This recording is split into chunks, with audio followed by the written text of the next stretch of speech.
Ladies and gentlemen and non-binary pals, please give a warm welcome to our guests and friends on today's wonderful episode of Getting Excited About Movies. Today's guests are Abigail Ford, Grayson, Tom, and your host, Glory. Hello. Hey, everyone. Now let me turn off the music. Hello. We're trying out all sorts of new things today. I hope everyone else is having fun with this. I think that went smoothly. Oh, really? Thank you. I appreciate the vote of confidence. I'm not sure I entirely am buying it, but I appreciate it a lot. Oh, how is everybody doing? Pretty good. Do you feel hyped up with that introduction? Okay. It was a very nice introduction. It was very exciting. Thank you. You know, I am old enough to have remembered Ed McMahon on the Johnny Carson show doing all the voiceover intros. And when I was a little girl, I wanted to do that. You know, SNL and all of that, John Pardo. So here I am living my middle school dreams. It's going great. Here for it. Thank you. I'm so glad I have others on board for this. So would anyone like to do a real intro? You don't have to. It's totally optional, but we'd love to know more about you if you feel like it. I mean, I know more about you, but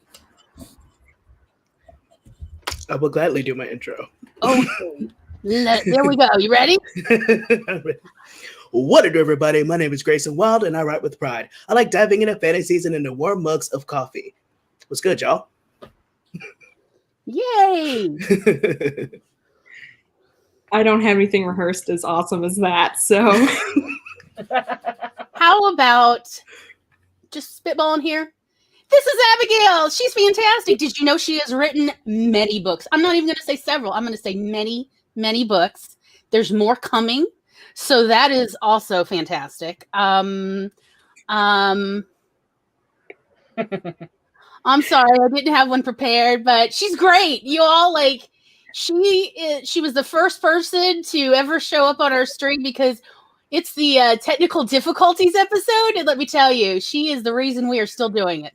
Because if she hadn't shown up, we wouldn't have kept doing this because it was such a bad first hour. We were just melting down on camera. If you would like to see two autistic people have a technical difficulties mutual meltdown, you can definitely check out the very first episode of Awkward Sibling Hour.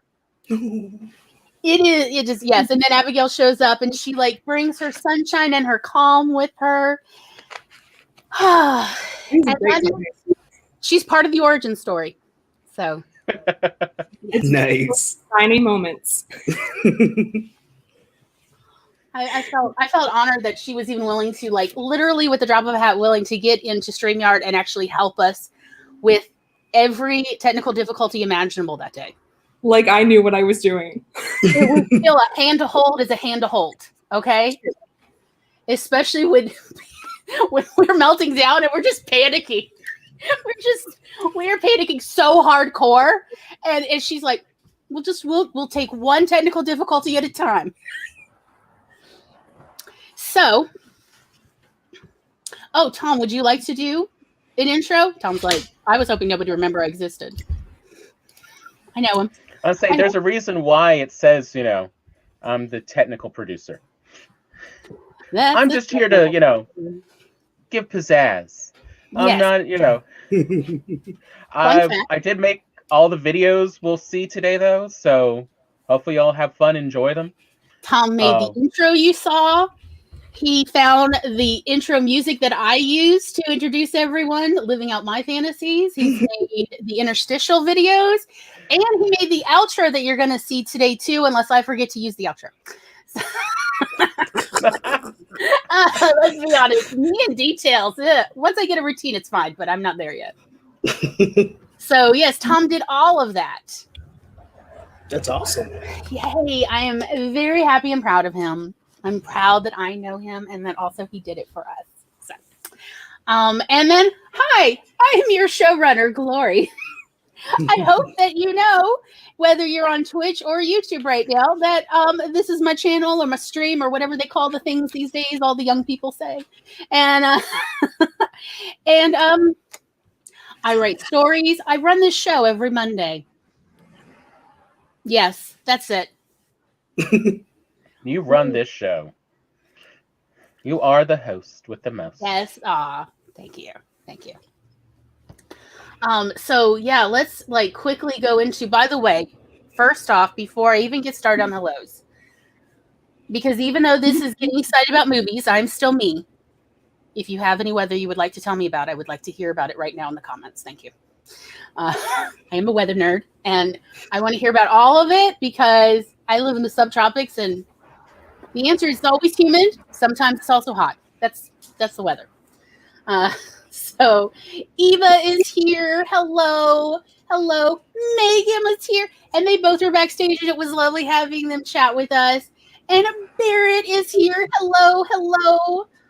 Scrolling. Who else? Oh, and CB is here. Hey, sweetie. How's it going? Oh, and Grayson's here doing double duty. You know I love saying it. And Laura is here. Hello, Laura.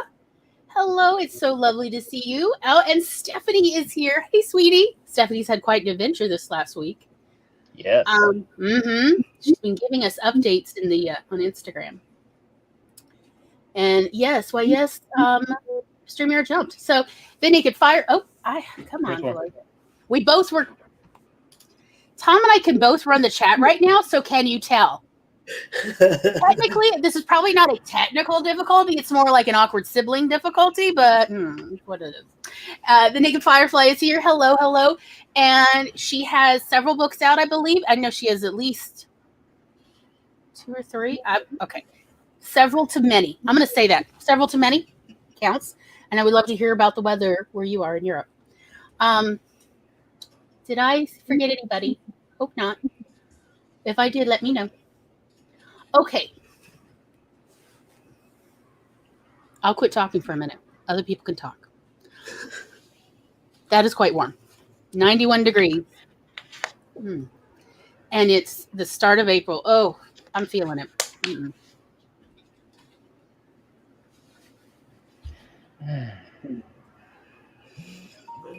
Yeah, and Grayson, it's 77 where you are? Yep. Mm-hmm. Keeping it weird, huh? It feels really good outside. It does. Like, it feels hotter when the wind's not blowing, but thanks to the wind, it feels just nice and comfy. I like it. Nice. Yeah, I don't mind when it's in the upper 70s as long as there's like a breeze and preferably shade. Absolutely. When there's no shade is when I'm like, this is wrong. It's kind of evil. Yeah, we're having similar weather as Grayson. It's 79, very sunny, light winds, very pleasant. I like it. What a lovely day to stay inside and chat. I like fantasizing. Yeah, it's I think mine is saying it's 77 here as well. So it's across the board. Yes. Thank you so much for all your weather updates. I know it seems like why Glory, but I like weather mostly because I don't get much of a variance here. It's like I remember anyway. You know what? Nope. The storyteller is not going to get into this. Okay. Even though that's precisely why we have gathered around this table here, is to talk about stories. Yes, but we're here to talk about like the MCU because honest to God, Abigail dared me to do this whole season. This is what happened, y'all. Yes. So CB says it's 2 degrees Celsius in the UK. It's chilly. It's a bit chill, and I bet it's a bit humid there, so it's like extra cold. Because when it's cold and wet, it really gets in. I'm told. I do not experience this. I think I was made for wet, cold weather. Like the Hebrides sound great to me. it doesn't make sense to the rest of my family, but it's fine. We try never to tell people how cold it stays in this house because they give a look of just abject horror most of the time. It's so cold in here. Like, it's like rude cold. It's so nice. Yeah. But anyway, changing the subject. So where was I? Something before the Hebrides. We're talking about Marvel. Oh, yeah. So Abby dared me to do an entire season devoted to the Marvel Cinematic Universe. And I was like, you can't be serious or I will do it, because I am that person of like, challenge accepted. So here we are. So you can blame this channel continuing on me. You can blame this entire season on me. You can just blame everything on me at this point. Yes, but you also deserve it if it goes well. Of like, hey, y'all, it's Abby. Abby dared me, and I'm like, challenge accepted. Because like I was already familiar with most of the movies, and I was like, at the time, a lot of the movies were still on Netflix. This was several months ago, or at least I thought they were on Netflix. I don't know. I have my own copies, and I was like, most people who might be interested in those movies have watched them, so we could use them as examples to talk about universal story elements, mechanics, and also troubleshooting, because that is what has slowed me down in my fiction writing, since I did not start as a fiction writer. I started as a nonfiction, sort of somewhere between memoirist and I don't know what you'd call that, sort of Southern, let me tell you about my day and here's a story, kind of, whatever that is. I don't know. There's got to be a word. I don't know. Southern storytelling. Let's say that. Southern storytelling. And then I had two characters who would not leave me alone in my head about 15 years ago. And they would not go away. And one of them complained all the time. And the other one is actually based on a real person who literally saved me from a kidnapping situation when I lived in the Philippines. And he cursed a lot, he smoked a lot, and he was a very interesting character. And so, but I had always called him my guardian angel because he saved me from, he came in with like a van load of Tongans, and they A-teamed up this village and got me out. It was wild. And you know, one day I'll pretend it's fiction and you'll all go, she's an amazing writer. And and so these two characters wouldn't go away. And I'm like, I don't know how to write their story. I have no idea what I'm doing. I do not know how to write fiction, even though I've read it for literally decades. And that set me on my journey to how to tell fictional stories, because my family pointed out, Glory, you tell stories all the time. What do you mean you don't know how to write fiction? Let's be honest, I was mostly in my own head. I was like, oh, I can't, that can't thing where you talk yourself out of all the cool stuff. Mm-hmm. Hi, yeah, my name's Glory. Have you met me? And so that is what started me on a journey of studying fiction storytelling. Specifically, I felt like if I knew how to troubleshoot my problems in stories, then I would be able to be prepared for any amount of writing or any kind of writing I want to do. And that is how I literally put off fiction writing for like a solid 5 to 8 years. And here we are. I have been writing fiction for like about 8 or 10 years. And we thought, wouldn't it be cool if we could essentially offer some of that, what we've learned, to other writers, whether they're deep into writing or they're writer curious, so that, let's take away this one last thing that maybe you're using to block your writing. That like I was doing that self-block of, I don't know how to do it, so I can't possibly do it. So that's kind of the whole idea of getting excited about movies, is let's take it all away and show you how to pivot, how to troubleshoot, how to do all of that. And that is why I wanted to have a whole bunch of different writers on this show. So I'm going to lead you into, I told you all that so I could tell you this story.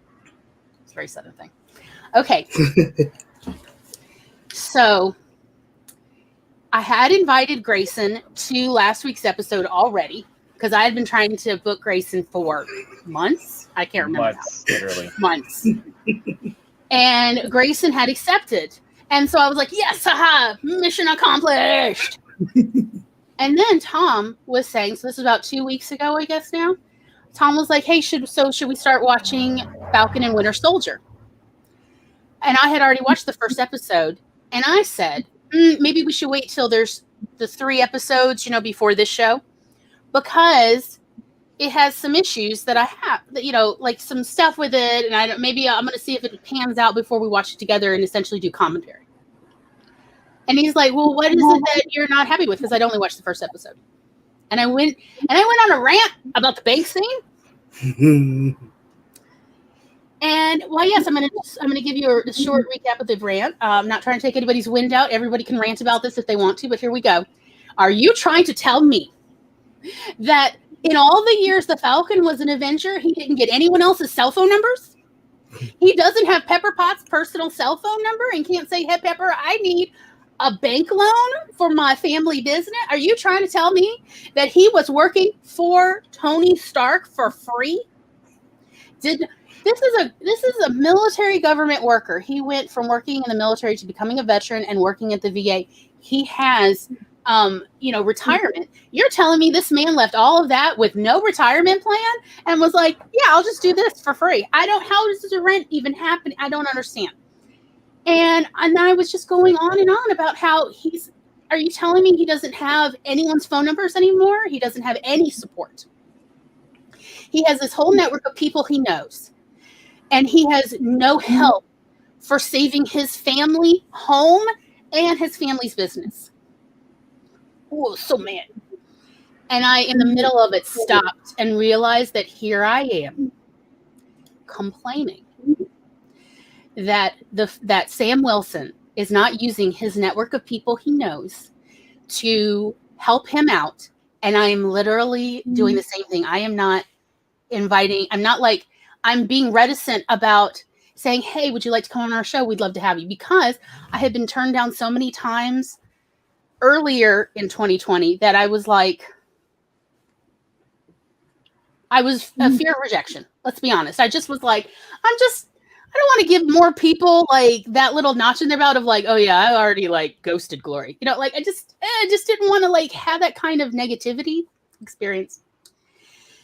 And that is why we have so many people booked this season, y'all. So many people.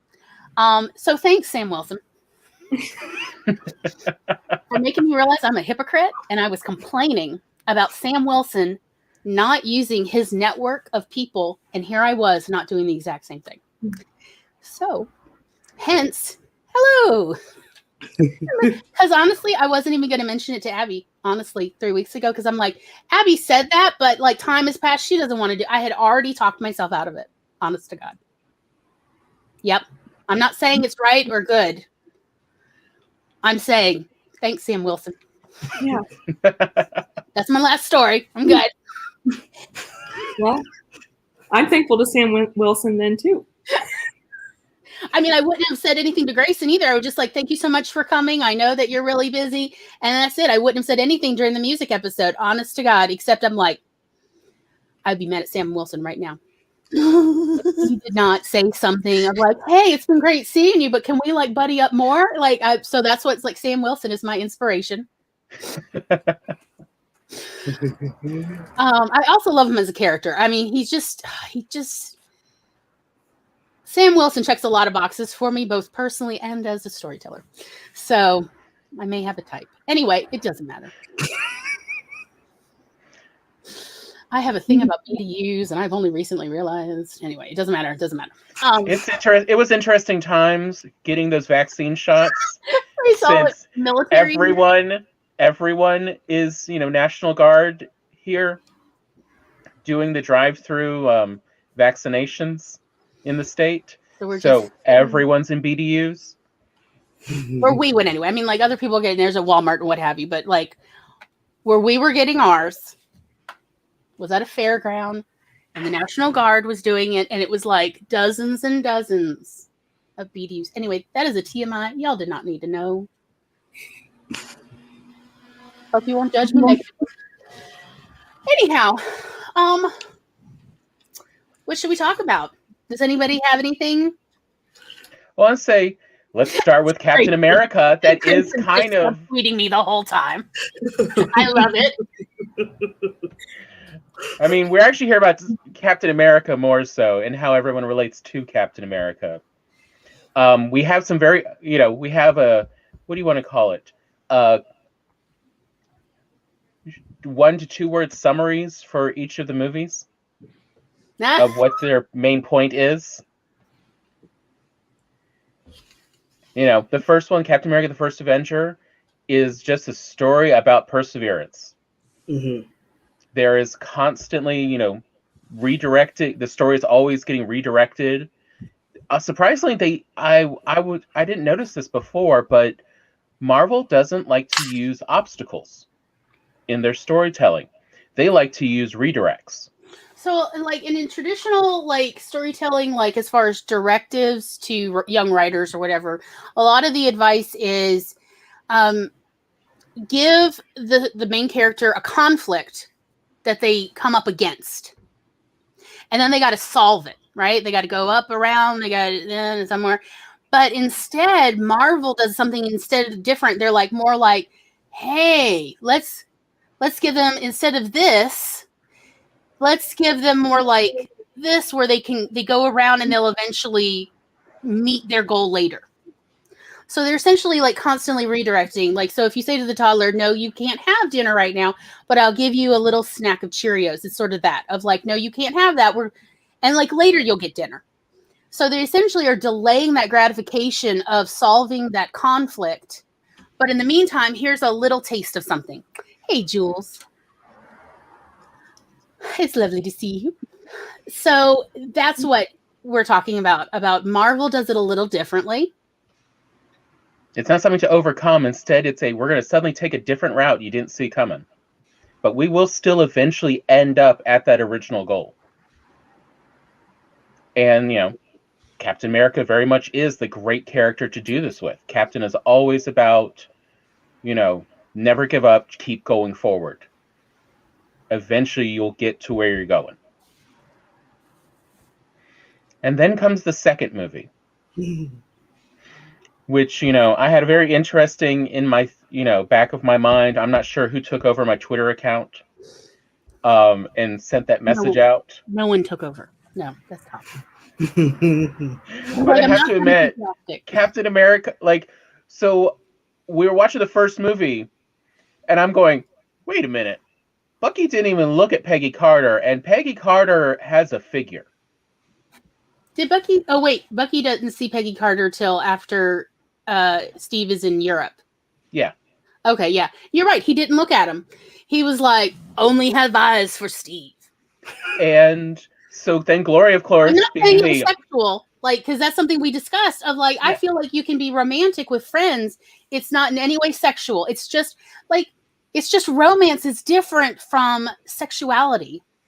It can go hand in hand, but it can be separate. And I would say that Bucky definitely seems to have romantic, but again, friendship romantic feelings for Steve. Of course, I am not in any way saying anything negative about people's slash fiction. You go for it. I totally well, hear. Glory then immediately, after I mentioned this, Googles it, and what's it?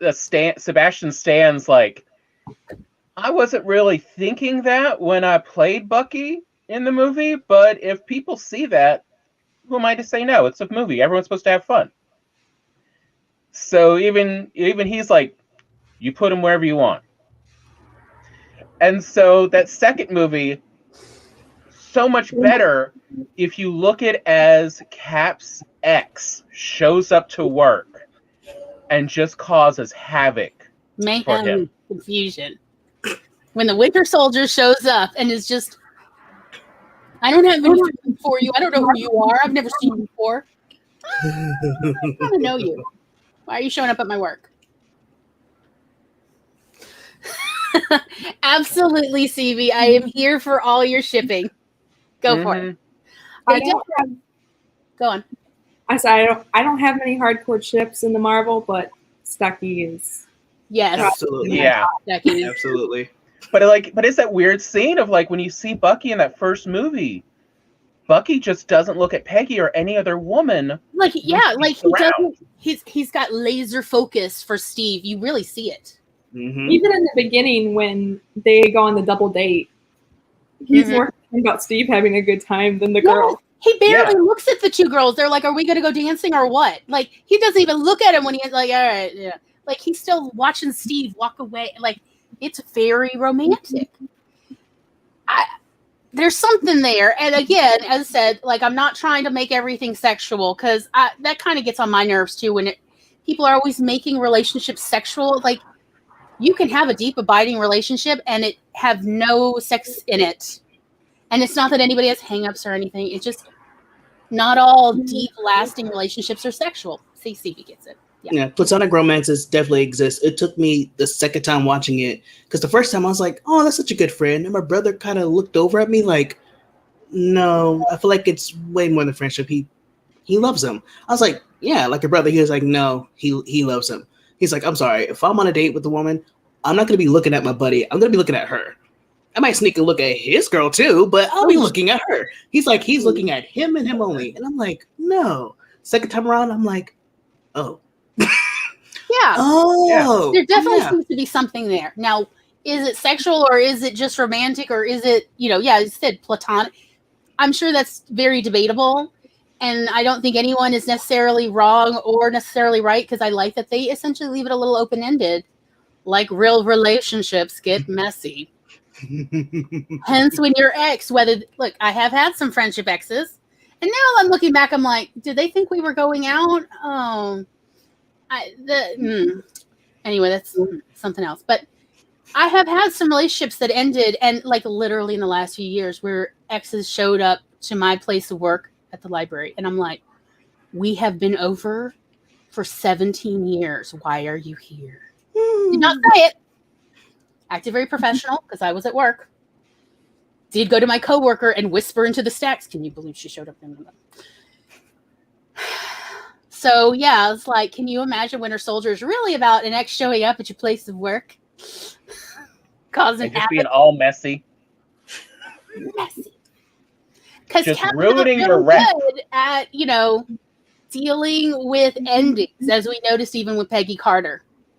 Like, as he's about to go crash the plane in the first movie, in first Avenger, crash the plane out into the Arctic. He's like, "So I'm going to be a little late on that dance, but I still saved me that." Like, he's still not ending anything like, "Honey, you need to move on with your life. Say goodbye to me." He's no.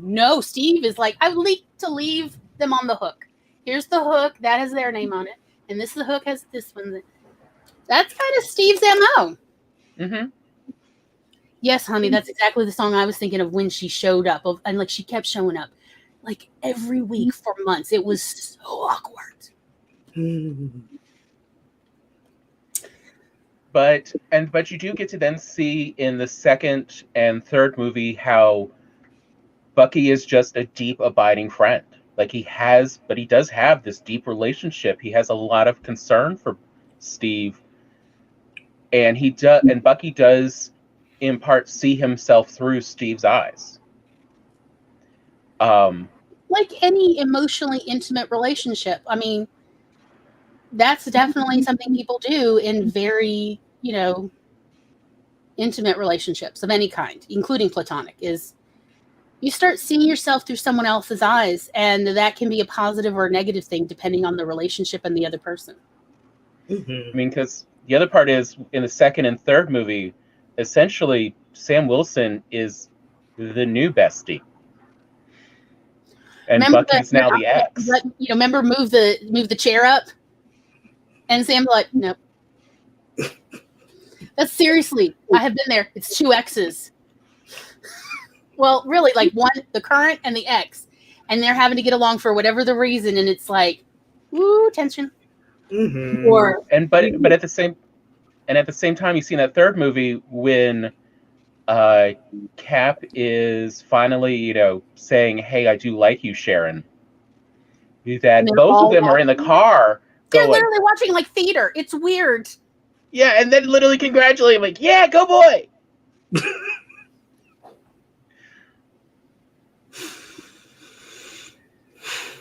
But at the same time, they do both play this interesting ex and current relationship tropes, Mm-hmm. even though it's not sexual.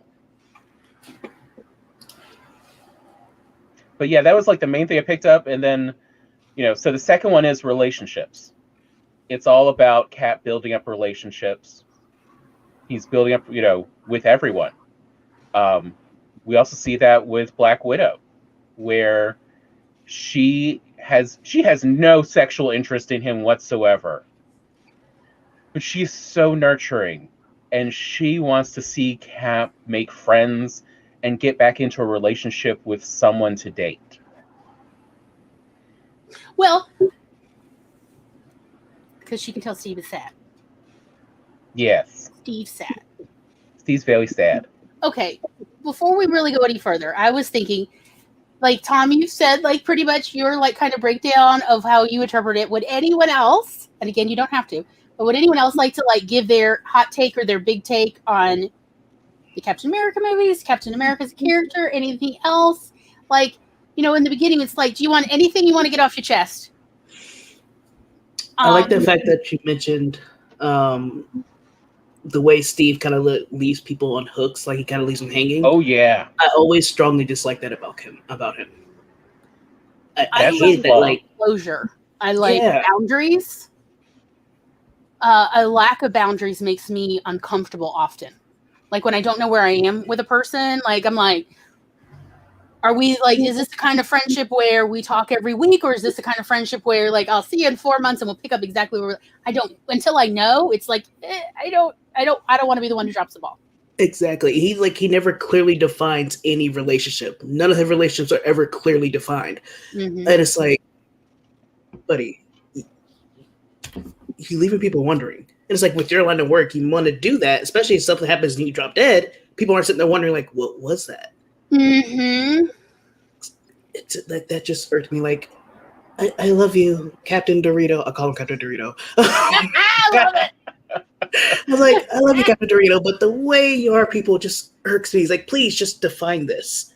Yeah. It's so much, just define this. Like the cute, awkward puppy thing that only lasts so long. It's like, okay, it's no longer cute anymore.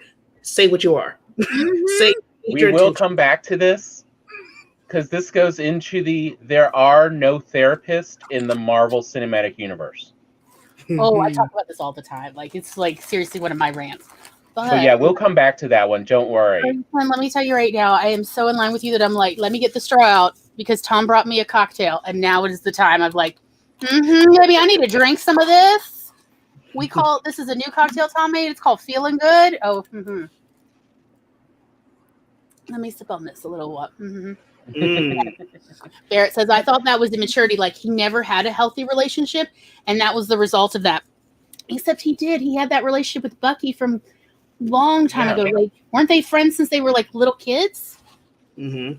So, also, anyway, yeah, okay. Abigail, would you what's your hot take, honey? We want to hear it.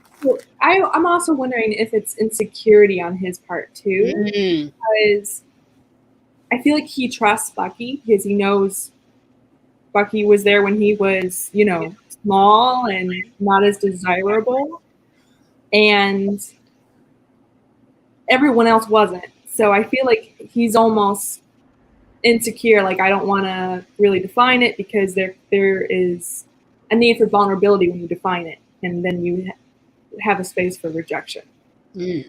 So I'm wondering if I could see that being part of it, where he's almost insecure with himself. Like Cap gives a good show that he's all brave and he's totally committed and he believes in the cause, but inside maybe he's not as secure as he lets on.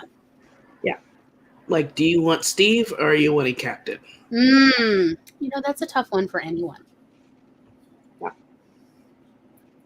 Yes, Barrett snaps. We'll do him here. Yes. So, as said, I was like, everybody just get off your chest. What you got? We all love the movies, or at least we love the storytelling of it. And in some form, we're here out of a place of love and joy and enjoyment and entertainment. But that's not to say that we don't see the flaws. Mm-hmm. So, yeah, I do want to just go ahead and say, in case anybody is like, Captain America is my God. I get it. We are here out of love. We don't want anyone to feel they're being critiqued or criticized or somehow, getting negative vibes. We are not trying to do that. But we are, as storytellers, we're about to break this shit down. I think that Captain America really actually does well representing a pretty stereotypical America, in that we, like, a stereotypical America is we have our flaws and then we almost try to cover them with bravery and self-righteousness. Mm-hmm. You know what I'm talking about? Like that bravado, that false, like everything's great, everything's gonna be fine. Like what I was doing literally before we went live. Yes. Yeah. Thank you. I will call myself out of what. Yeah, absolutely. Here, let me call myself out. I was totally doing that. I was like, it's gonna be great. It's fine. Not that I didn't believe it wasn't, but it's like sometimes it helps to hear it because the negative tapes they get going. And I wonder, if Steve Rogers deals with a lot of negative tapes since. You remember, like, there's that scene in First Avenger. He's in the vehicle with Peggy, and he's pointing out all the places. he's pointing out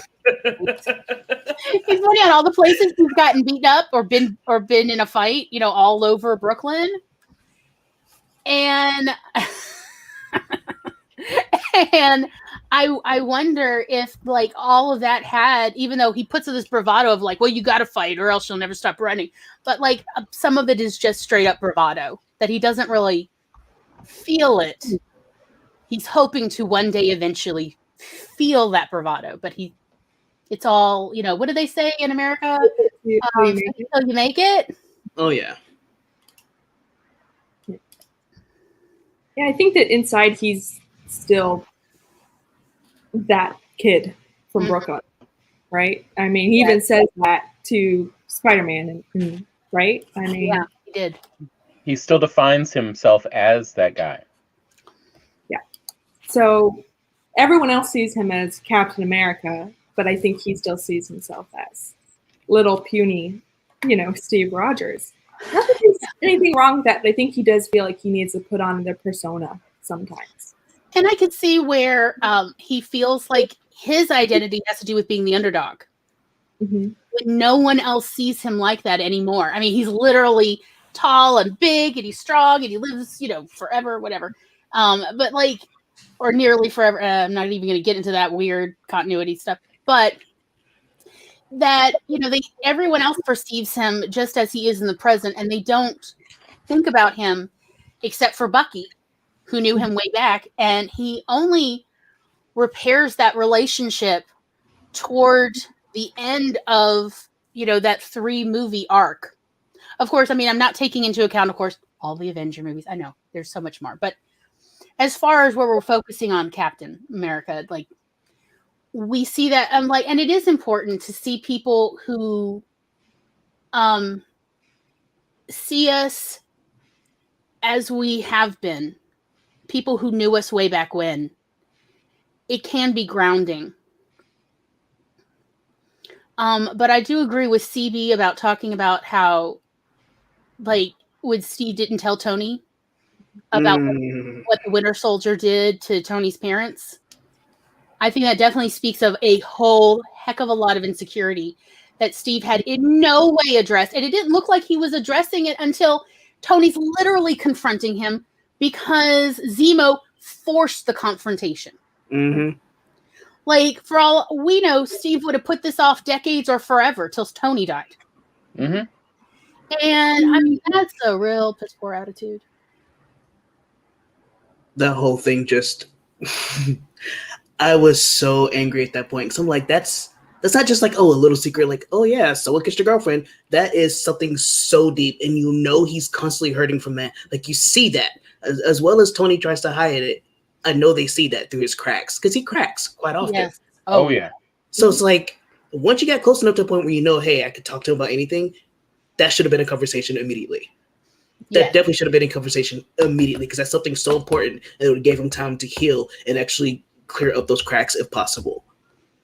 Yes. And about him still seeing himself as the kid from Brooklyn, I keep forgetting just how quickly he went from being the scrawny guy to immediately popping out as captain. Mm-hmm. And while people immediately adjusted, he didn't get that chance to adjust. It just went from, he just popped right out. like if it was slow progression, I think he definitely would have been able to gain that confidence naturally. Yeah, because it would have felt more organic. Oh, yeah. Versus it was one evening of incredible traumatic pain, and boom. Oh, yeah. And then he also went pretty instant from 1940s to the modern day.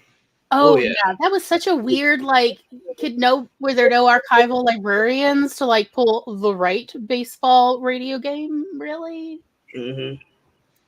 I mean, I just want to also point out, life is better with good librarians. I'm just saying, like, Star Wars is true too. Like, there's so much evil that can be attributed to one librarian in the Star Wars universe, and I'm just going to throw that in here of, again, the lack of quality librarians in the MCU shows. You know, you didn't know you were coming for this kind of content, but here I am.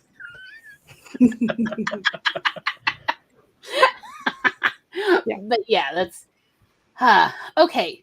So yeah, don't forget MCU Tony is an only child. I mean, I really feel bad for Tony. Money, if anything, has hindered Tony's emotional processing and growth.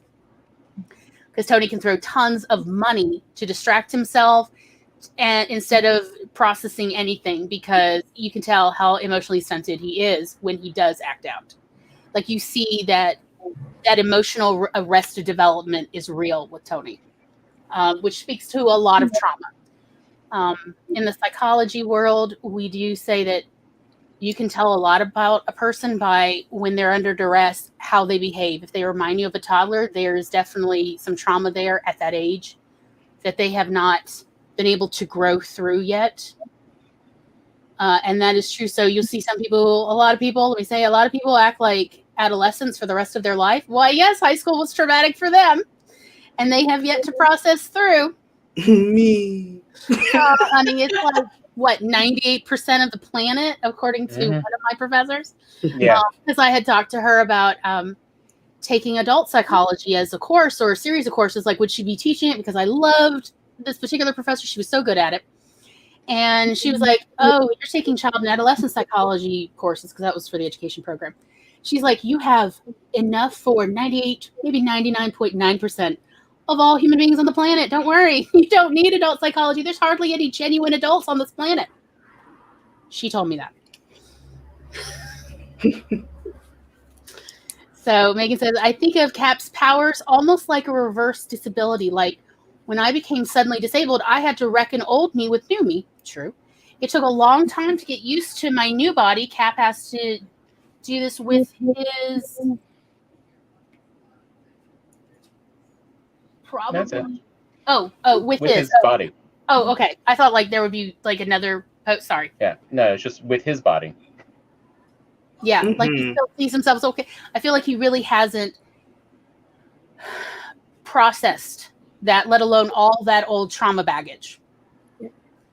Including losing both his parents and feeling like he's alone in the world, where Bucky's even saying, you're not alone, you have me. Like, hi, I'm right here.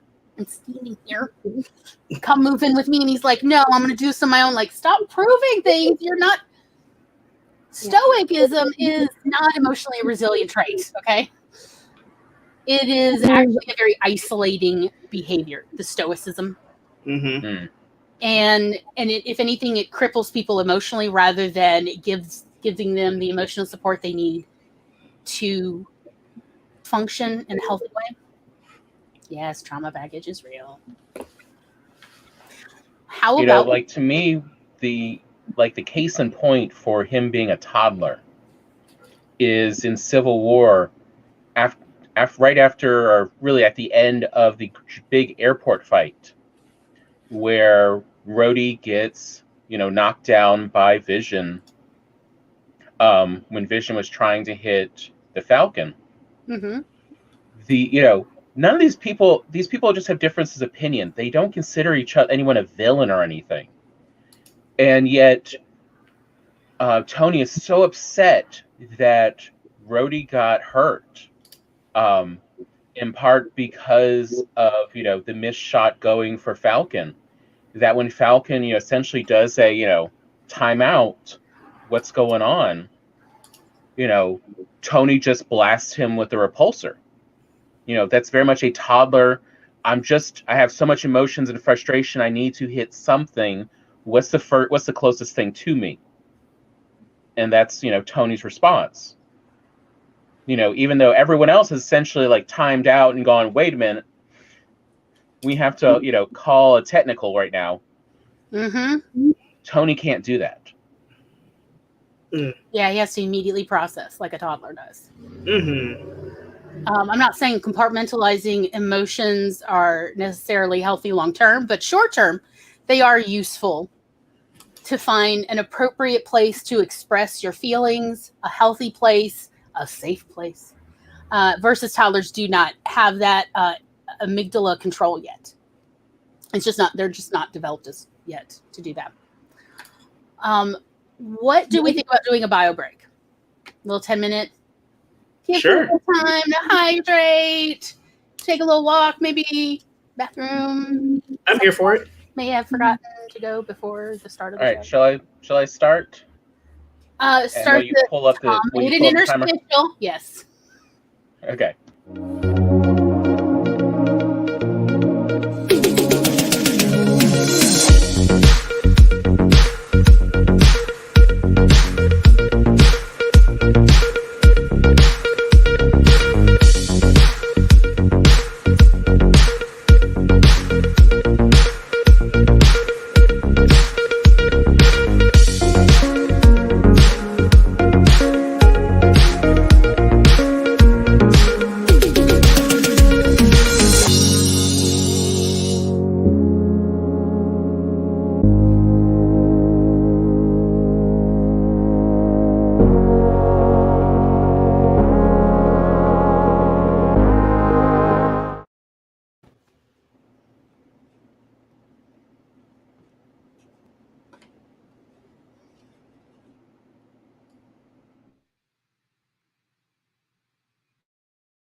Beepity beep, beepity beep, beepity beep, beepity beep, beep. All the beeps. All the beeps. How did everybody do? Good. Cool. Wrong one. There we go. Tom. I'll do it.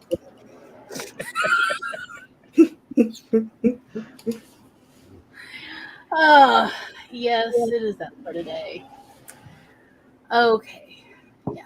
Let's see. Let's take the banner down. Oh, eventually all the details will become obvious.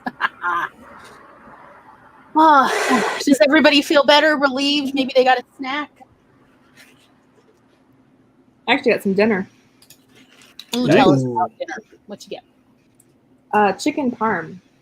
Nice. Oh, nice. I assume it is super delicious. Yes, it is. And then I made some bread over the weekend, so I got a slice of that too. Ooh, the best. Mhm. Lovely. That sounds so good. It does. It does. All right. Okay. That was a nice break for me too. Honestly, yeah, no, I mostly drank my cocktail, had a pee break. And I, play with my lip color. Anyway, let's see. CB says I had chicken curry for dinner and tomorrow chili chicken. Nice. Ooh. Those both sound delicious. I have no idea what I'm doing for dinner. Okay. So, where do we want to go with this? What do we want to talk about? I feel like I'm like the only extrovert on an introvert panel. Let me know if I'm wrong. And again, no shade on that. I love introverts. But again, introverts like sometimes come off as polite when in fact they're like, I'm just grooving over here. I'm fine. I have one. Let's start at the beginning. Okay. Yes. When I was watching the first Avenger, I noticed something that is truly the opposite of Warner Brothers and DC movies' approach to their superhero storylines, which is in Captain America, the story, you can tell by the story and how they plot it and set up the scenes that they are not expecting the audience to automatically like Steve Rogers, the character. Oh, yes, that's right. We did talk about this like that they're not going in assuming that everyone who paid for a movie ticket already is on Steve Rogers' side. So they're making their pitch in the first act to endear the audience to the main character, and that they do seem to do this pretty consistently in I would say at least most MCU movies, if not, dare I say, all. Which is nice since I was really not into any of these characters before I watched the movies. Like, nothing against it, but like, okay. Growing up in the 80s, so old. I am so old that I remember back when every grocery store and almost all the convenience stores, and when I say almost all, I mean Junior Food Mart, sold comic books, and specifically sold Casper, Riverdale, or Archie and Veronica comics, and there was another one. Sometimes they'd have Sabrina, but not really that much here in the Bible Belt because witches. And there's another one. I can't put my finger. Anyway, it doesn't matter. And when the Pepper Potts storyline, where Pepper in the 80s does a hostile takeover of Stark Industries, like, my parents, after we'd all go to bed for like 3 or 4 days straight, had, let us say, intensive debates about whether I was allowed to read this. Intensive. And what I mean is they sound like they were arguing, so I sneak into the kitchen to overhear them. from the bedrooms, from where the bedrooms were. To like just sit there in a chair and listen to this, because Mom felt as a feminist that I should read this, of like a fictional version of a female character who, you know, is down with the patriarchy. It was only, I want to say, like maybe a 3 or 6 comic arc. It wasn't that long, but it was kind of a big deal. And I want to say it was released even before Bonfire of the Vanities even came out, or maybe at least before the movie did. And like Dad was like, no, comic books are, you know, so negative, so degrading. They glorify violence, you know, the whole, my parents were hidden. And so like, even though Mom eventually won, and I got to read it, but only with her literally sitting there as I would slowly read each comic book for real. Even then, and then I would like, then it was a Q&A portion where I had to then ask my mother questions in order to show that I understood it and wasn't misinterpreting. That was Dad's role. So honestly, it almost felt a sign, but anyway, that's something else. Even after that, I wasn't really, the comic books just mostly didn't appeal to me, although I did like organizing other people's comic books. Well, yes, I did grow up to be a librarian, among other things. And I did grow up to eventually own a comic book shop, actually, for a while. And even when I was in my 20s and had a comic book shop, I wasn't into mainstream comics. I was into some edgy stuff, you know, like Rebecca comics and Bondage Fairies and Liberty Meadows. And I got into Strangers in Paradise from Paradise 2 with the little pixie. Oh, yeah, it's a weird mix. Nodwick and Knights of the Dinner Table. From the very start, I was into, you know, D&D comics. I was into, like, real indie stuff. Nice. And, well, yes, I do have some first editions. So, because no one else was buying these, so I got them on clearance. But, you know, like the mainstream comics were not my thing. So when the first Marvel movies were coming out in the 2000s, 20 teens, really, you know, I wasn't into Iron Man. Especially for my previous experience with Pepper Potts having to do a hostile takeover because Tony is like just out of control. And that was my only real knowledge of Iron Man, was like, wow, he's like rock and roll, but as a weapons dealer. So I wasn't into it. And it was so nice, though, that like, what was the director? Jon Favreau. I was like, something Favre, not that football player. Yeah. Favreau. That he really pushed Iron Man, though, as like assuming no one either knew about the character or liked the character. And so he's making his pitch each time. And that really sold me on, okay, well, I'll keep watching these movies if they're still good. That was very helpful to eventually suck me entirely into the MCU. Where, well, yes, I do like just keep checking Google every month. How's the release dates doing? Honestly, comic book wise, I didn't like Captain America for the longest time. Yeah, he's kind of a heavy or like a Boy Scout, but like the worst kind. Oh yeah, I tried several times because my brother loved him, but I grew up on Black Panther. My dad has all the comics, and I think I only have one that I snuck away from him when I was younger. Children are the worst. I can say this with confidence now because he'll never see this, so I'm okay. Admit to all the pilfering. I have stolen so many of my mother's cutlery. Like, for a while, she changed the locks. But no, like I just couldn't get into him. I loved Thor. I loved Loki. Couldn't stand Odin. I hated the way Odin was in the comics. Actually, I can't stand the way he is in the movies either. Yeah. Yeah. Like across both medias, nope. But I liked Thor so much more. Abigail's like, I have something to say here. I'm gonna like get off of my Avatar eating mode. I've never met anyone that's like, I love Odin. Like, is he supposed to be a likable person? I don't think so.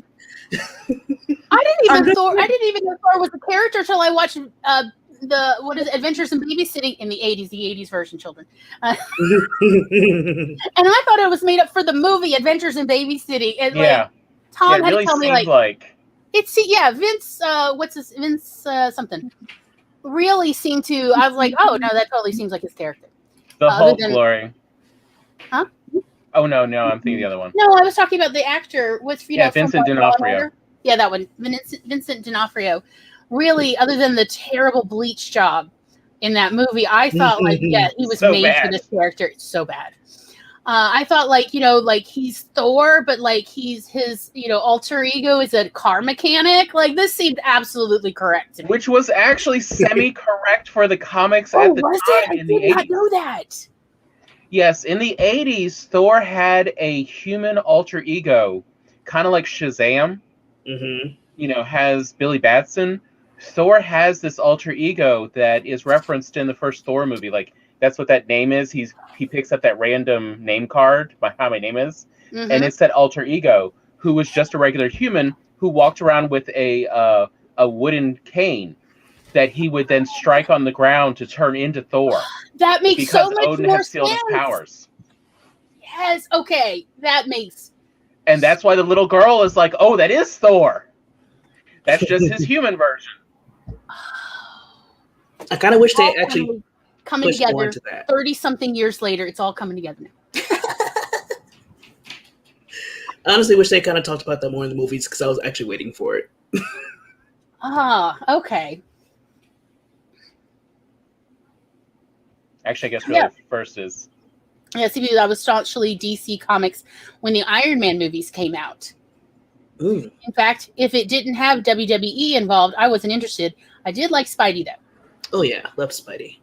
I liked Spider-Man's sassiness, and that was pretty much the only reason, again, I was helping friends of Tom's organize their comic books, because they would often bring me in to literally organize comic books.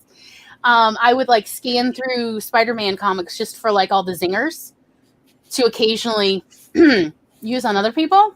Mostly my parents, if I'm being honest. You try to just, I don't know how to explain this, but I was a kid.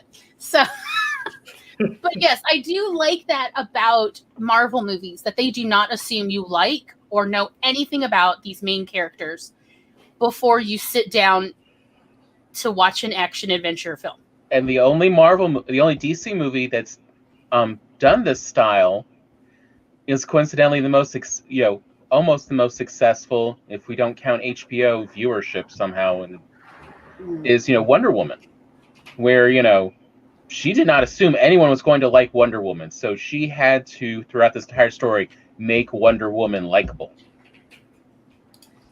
And Wonder Woman was the only character my mother let me watch as a kid, because of the TV show, because again, she thought it was feminist. Okay, especially if you know the origin of the Wonder Woman character, the there's some weird stuff. We talked about it in my human sexuality class in college. It's so weird. So weird. So, hi, Heather. I mean, there is some, what? Occult, you say. Okay. So, but anyhow, we are here to talk about Captain America.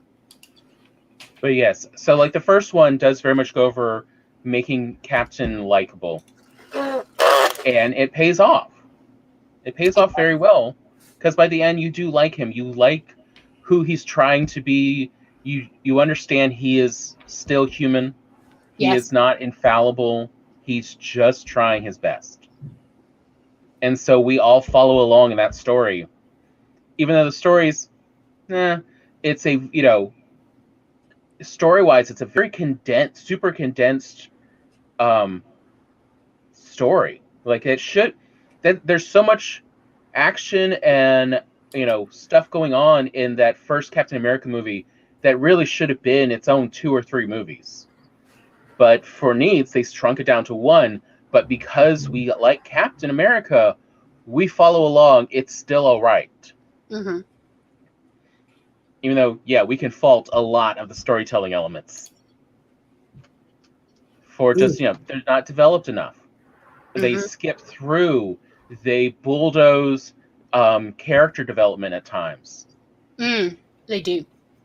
On the other hand, though, it's forgiven. The audience for the most part, forgives the bulldozing through. And so, I would argue that a lot of readers could forgive writers doing something similar in their stories, because if you've already sold the reader, the viewer, the audience, whatever, on this character, if you finally gotten your audience on the side of your main character where they're rooting for them no matter what, then I think they're more forgiving. They're more willing to go along with you on this wild ride as you push through some of the story development or character development, because for reasons of brevity. Because I know some writers are like, did you not like my 1,000-page story? But not all readers or audiences are along for that kind of length. But was that a personal attack? Just kidding. I have not seen a book of yours that's that long. Have I missed one? What? The first one is not. The second one is quite hefty. It's over 40 pages. Does it double as a bludgeoning weapon? It's getting there. Yeah. I'm going to just admit, I have dyslexia. Y'all, it's a hard sell to get me to even... between the ADHD and the dyslexia, it is a hard sell to get me to read anything longer than 300 pages or listen to more than 9 hours. At a certain point, I'm like, I have a life to live. I cannot. Can you just break this up into more books? Because I need a break. I'll tell you what, I agree with you. As I said, it's nothing on anybody, writing-wise. It's just, I have limitations. No, I completely understand, and I didn't see myself. I was shocked when it came out to be that long. But with my first book being, it's 200 pages. No, I might be less than that. How many people have said it's a fantasy book? That shouldn't be that short. You're wrong for making it that short. I'm like, versus I look at 270 pages is my favorite book length. I'm like, yes, I could do this. I love a 270-page story. I'm here. But you get into 350 pages, and I'm like, I don't know that I want to marry this book. But that's me. I know, most patrons of the library, they look for the thicker books when they're looking on the stacks, and I'm like, you're picking books by how thick it is, but to each their own. I respect that. Megan too. But Megan says I'm the opposite because I get into super focus mode when I read. So give me the big hefty books, all the big boys. That used to be one of my complaints about the big hefty books was it's sitting on my chest and I can't breathe as well at night. I can't say that anymore now that, I've got my tablets. But yeah, I'm sorry. No, I just heard an echo. It's fine. Okay. I'm not going to tell you how long I've been trying to get through Robert Heinlein's Number of the Beast. I'm like, Robert, 17 hours. You are killing me here. It's just, there is unnecessary detailing. Yes. It drags. It needed a razor to this story. Just cut whole pages out. It's also some of the descriptions of women. I'm so tired of hearing about the moods of nipples. No, the nipples aren't sad. Please stop that. Please, I cannot. I know that this was made a different decade, but I cannot take you seriously when you talk about female anatomy this way, Robert. He's dead. Hi, doll. Quick aside. Say that almost makes me wonder if it was Heinlein that inspired an anime I watch. Oh dear. Speaking of tangents. Because the character does actually have that ability to telepathically talk with women's chests. No. Yes. Yeah. Why in this world? It is as silly and ridiculous, and everyone else feels the same way, even in the anime. Good. I like to know that there is at least some sensible people, even in the fiction. But it's were they inspired by Heinlein? Seriously, Anyway, I'm not even going to get into a rant about Number of the Beast because we are not here to talk about Heinlein. Yeah. And I love Heinlein, by the way, but no. I don't know. I may just go to another book. Anyway. But yeah, like that was why, I think they had success with Captain America, because they really weren't sure when it was coming out if they could get people behind this, because it was the first cinema MCU movie to go into the past. Like, it just entirely takes place in the 40s. Yes, which can be emotionally distancing for a lot of audience. Because, enough time has passed now that people can't really relate to that, even at a nostalgia level. And it's not even that much of a superhero movie. It is more of just a military World War II, sort of plotted story. It's not like Iron Man, where there's so much superhero actions and over the top villains and everything. We don't get much, over the top villainy till the very end. True. Real quick, Sid is here. Hey, Sid. Okay, so this was my thought about it. Was when it came out, I think I was working at the library and I thought, oh yeah, we should definitely get this on DVD because everybody watches the Hitler channel. I do not. But I'm talking about the History Channel. That's what I call the History Channel, the Hitler channel, because why? It's all Hitler and aliens. Which, by the way, only part of that is historically accurate. Anyway. So I was like, oh, surely it will do well. My surprise, the people who love the Hitler channel at our library system, at least, were not initially interested in watching the Captain America movie because they saw it as comic books and fantasy. Oh, that's children's stuff. So I think from an audience perspective, the people, Feig and the rest of them running, Esposito and all the rest of the executives running this, were having to sell World War II to a whole new generation of viewers who are not necessarily into Nazis and Hitler and World War II and the Axis allies and all of that. And again, that's why you need a super likable character to pull your audience through the story. Mm-hmm. Now, shall we go on to the next movie? When your ex shows up. Yeah, like I was about to say, no, first we have to, any more hot takes that have come to mind, get them out. So it's actually funny. I originally watched the first Avenger because of an actor in it, Richard Armitage. Which one's that? I'm watching through and he's not in it. He's not in it. And then all of a sudden he's in it. And I'm like, okay, it's just a minor character. He ended up being a Nazi. And I was like, great. Ooh. Which Nazi do you remember? I'm just curious, mostly. Just He's the one that actually kills the doctor. Oh, okay. Yeah, and then they go on the chase. And okay, yeah, the one who was deep undercover, I guess, or something like that. Exactly. Okay, yeah, he's kind of cute. Yeah. So him to look at him. We're not here for ugly Nazis, right? No. That's all of the Nazis in the GIMP mass.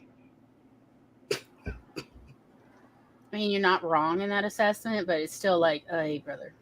Anyway. Anyways, but I'm actually quite happy because that's how I got into the MCU and watched all the other ones.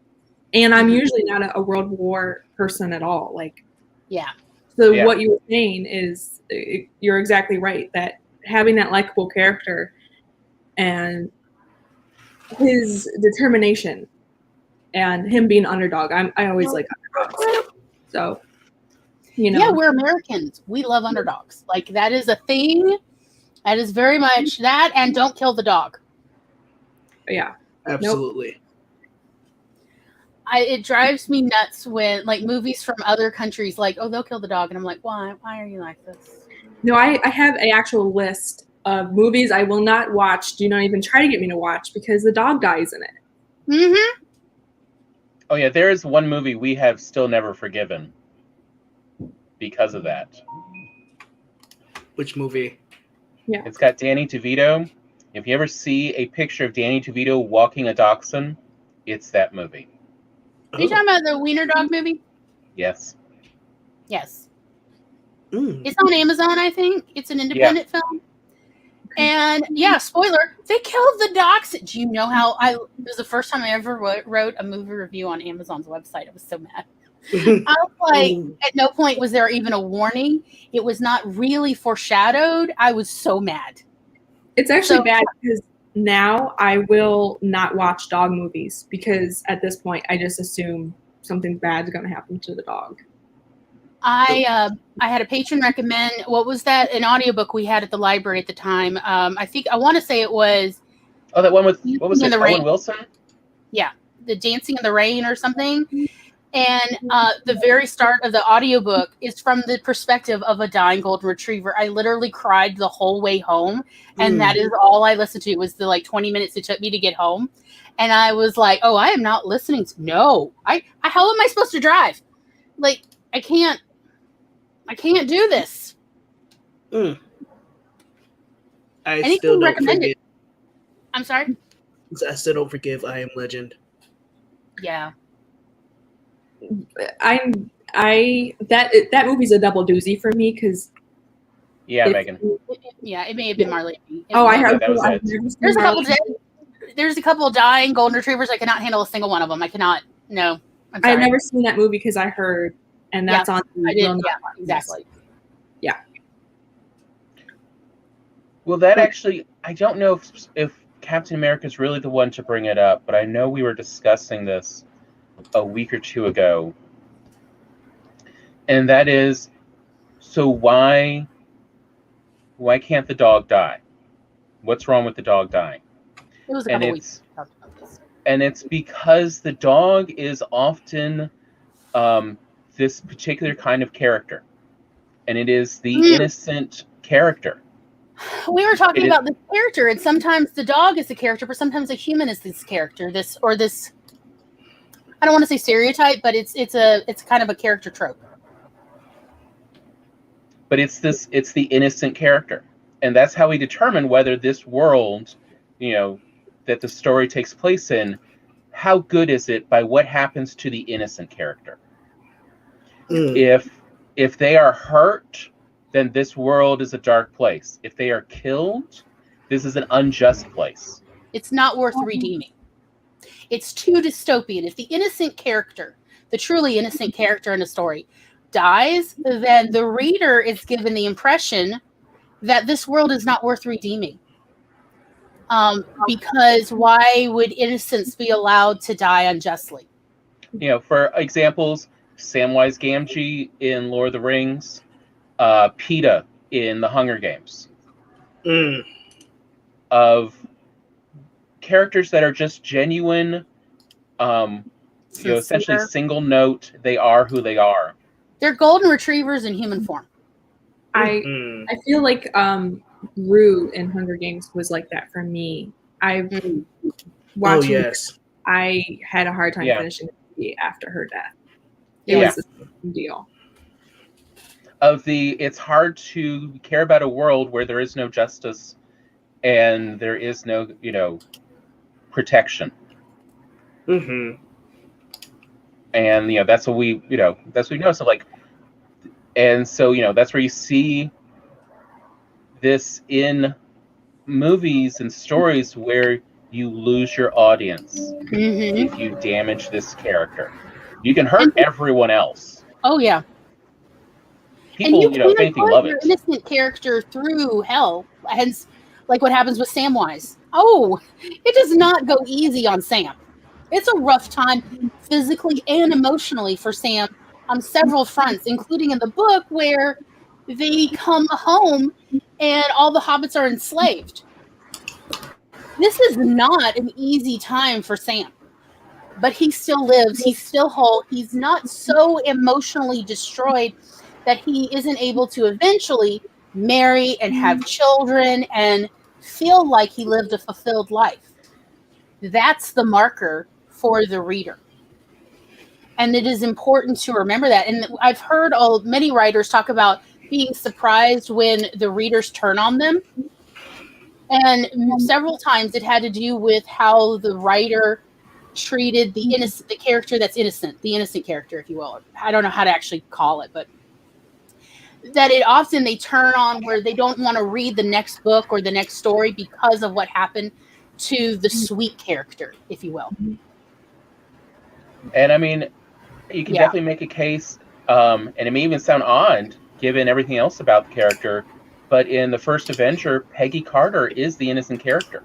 Mm-hmm. She is, she's very straight shooting. She is her innocence is above reproach. She doesn't cheat anyone. She does not lie. She doesn't even try to make people feel like less than or unimportant. She doesn't put down anybody.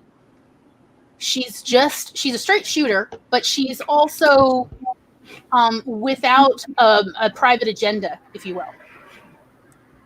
What you see is what you get. Pure-hearted. That's the word I'm looking for. Yeah, that's it. Pure-hearted character.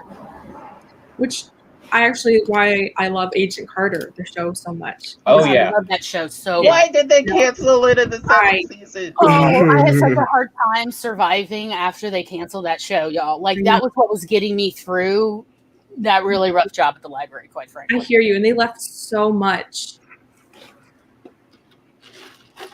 undone, I feel like. And then I feel like, of course, with Steve going back, it just messed up so much if you were a fan of Agent Carter. So yeah. Yeah. I have feels. Yeah. Me too. They did it. But it does. But it is something to always keep in mind whenever you're writing a story. Is just as you go throughout, notice who is your pure-hearted character. Mm-hmm. That's how your audience will figure out what kind of world this is. Neville Longbottom is again just a pure-hearted character that we judge the world by. Yeah. Luna Lovegood as well. Oh, yeah. Mm-hmm. Mm-hmm. Which is how we can tell that the world is darker in that story because, when Luna is kidnapped. And that she's beaten and imprisoned. Yeah, we know this is not a good world. Mm-hmm. Who would leave a mark on Luna? That sort of no. She would never even say anything to she would never try to hurt someone with words. She's just not that kind of person. And she was even positive while that was going on. She tried her best to just be kind and compassionate. She's very much a pure-hearted character. And it does, as an element in storytelling, it is an important way to signal to the reader or the audience of any kind how to judge the world. And they are doing it whether we realize it or not. So that's why we're let's talk about this. This is part of it. Because I've heard plenty of writers talk about where they're surprised who the reader is rooting for. It's not the character they thought they would root for. It's readers, at least American readers, I know. American readers will always root for the pure-hearted character. They may root for your main character. It's great when that happens, but they're going to root for the pure-hearted character. Oh, yeah. So it is even if it's a tertiary, it doesn't matter. They're still going to root for them. Mm-hmm.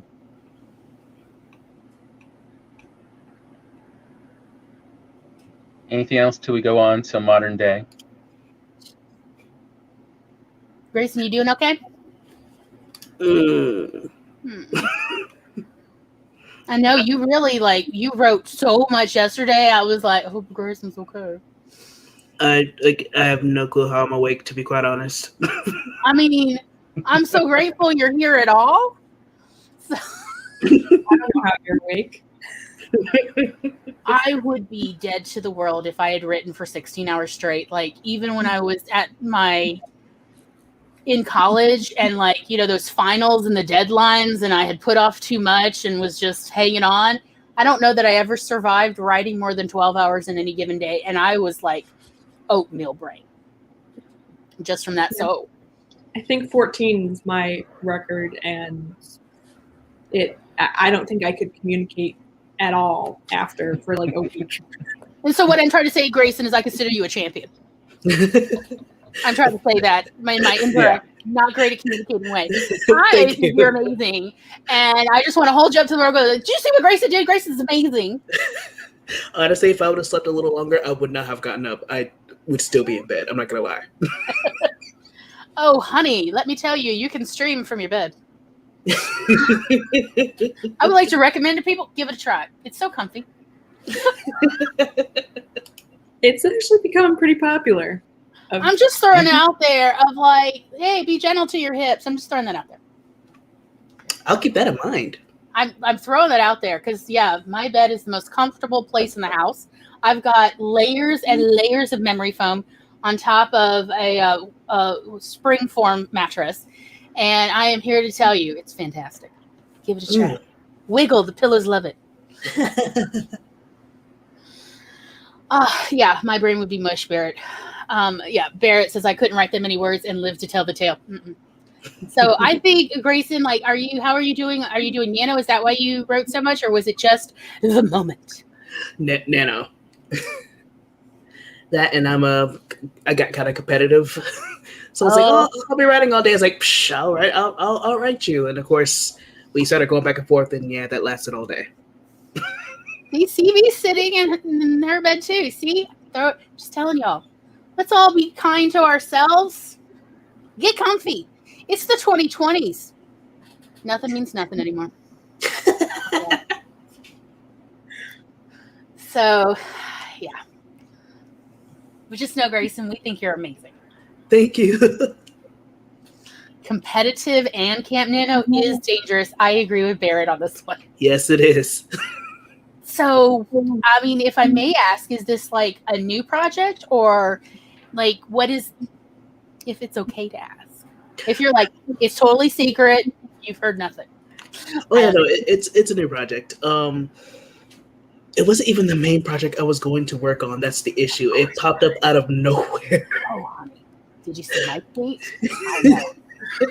I was like, you know what?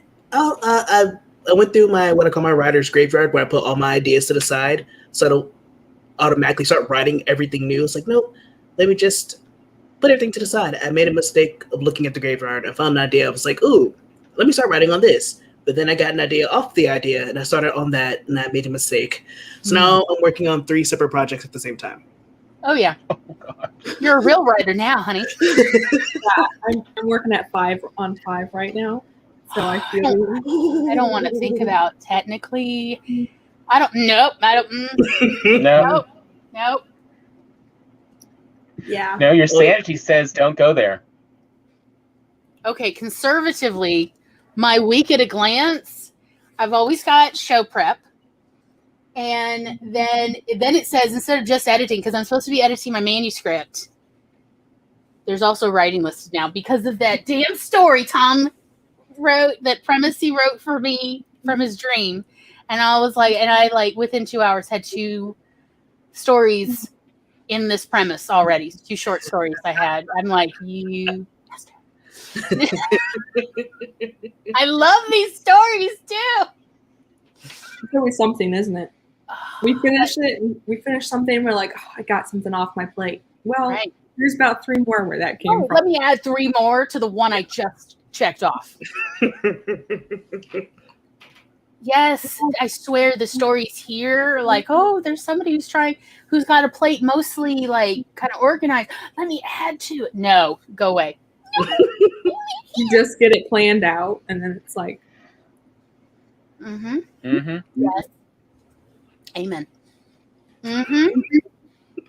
And in fact, these 2 stories, we're probably going to fast track for the channel to record them. They're that fun, and they're very tellable, like in an audio format. They're very storyteller style. Yes, they're very storyteller. Does anybody remember the Jim Henson show? Highly influential here. So yeah, like it was like that much of gonna have to, yeah. Yes, Stevie has done a 12-hour stint before and said no, it's more than 12. It's I thought 12 out. 10 a.m. one morning to 4 a.m. the next morning. That would be CB, honey, that's way more than 12 hours. Ooh. That's 16 hours. Because I can't add either. It was Hannah Montana fanfic. I love it. That's fantastic. I love that. I'm just saying, I got my start in writing because of Toontown fanfic. What is it? What kind of Toontown? It was a Disney video game, like online multiplayer. Oh, I remember Toontown. Yep. So I got on a forum and started telling stories on there. So that's, I mean, you gotta start somewhere, right? Especially as a kid. Mm-hmm.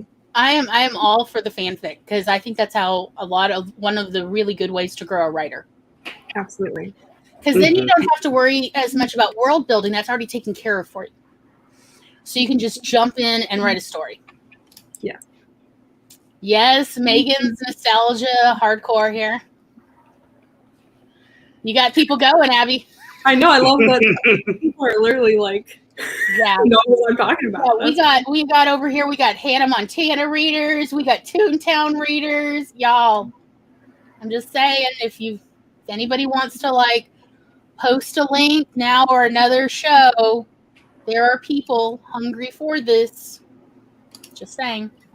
Yeah, that I'm so happy to say that does not exist anymore because the whole forum got taken down, and I wrote it in the forum. Like, you didn't like save a copy of it? No, because I was what, like 10?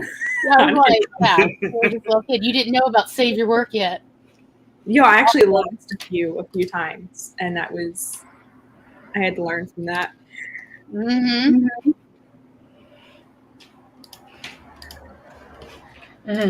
Yes. So yeah, real writers around here.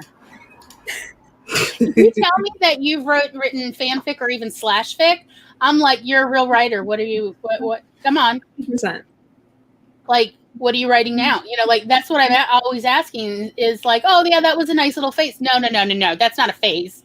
That's a beginning. It's never a phase. No, never a phase. It's a beginning. Sometimes I go back and read old fanfic, and I'm like, man, I need to learn from myself because I think I dropped some skills that I need to pick back up. I agree. Absolutely. Again, that's what's so great about fanfic. When we're baby writers, we put it all out there. Every little trick we've ever read or seen, we'll use. We don't have any kind of self-consciousness yet about it because we just want to tell the story so bad. It won't stay in our hearts. We have to get it out to share. And yeah, like it is just truly unpretentious. There's no, oh, I'm so amazing. No, it's all just out of pure heartedness. You got to get it out there. I love that. And that's why we do encourage fanfic. It is a great way in. I agree, Barrett. So, what should we talk about next? I want to say, should we talk about what happens when your ex shows up to work? Okay. And meets your current. Go in, Tom. Go in. This is Tom's hot take, which I have to admit I do agree with once he like totally convinced me here. But I think it was the second movie, and he's like halfway through, he's like, he turns. Whenever Tom turns, I know to pause it. And he's like, okay. Just like that with the eyebrow. Okay, listen to this. And as he made the pitch, I'm like, okay, I see it. When your exes show up at work and how this is really, what was it? So you were like, the first movie was about persistence. The second movie is relationships. There's so many relationships being developed, and how do you make a friendship when you don't have any friends to start with?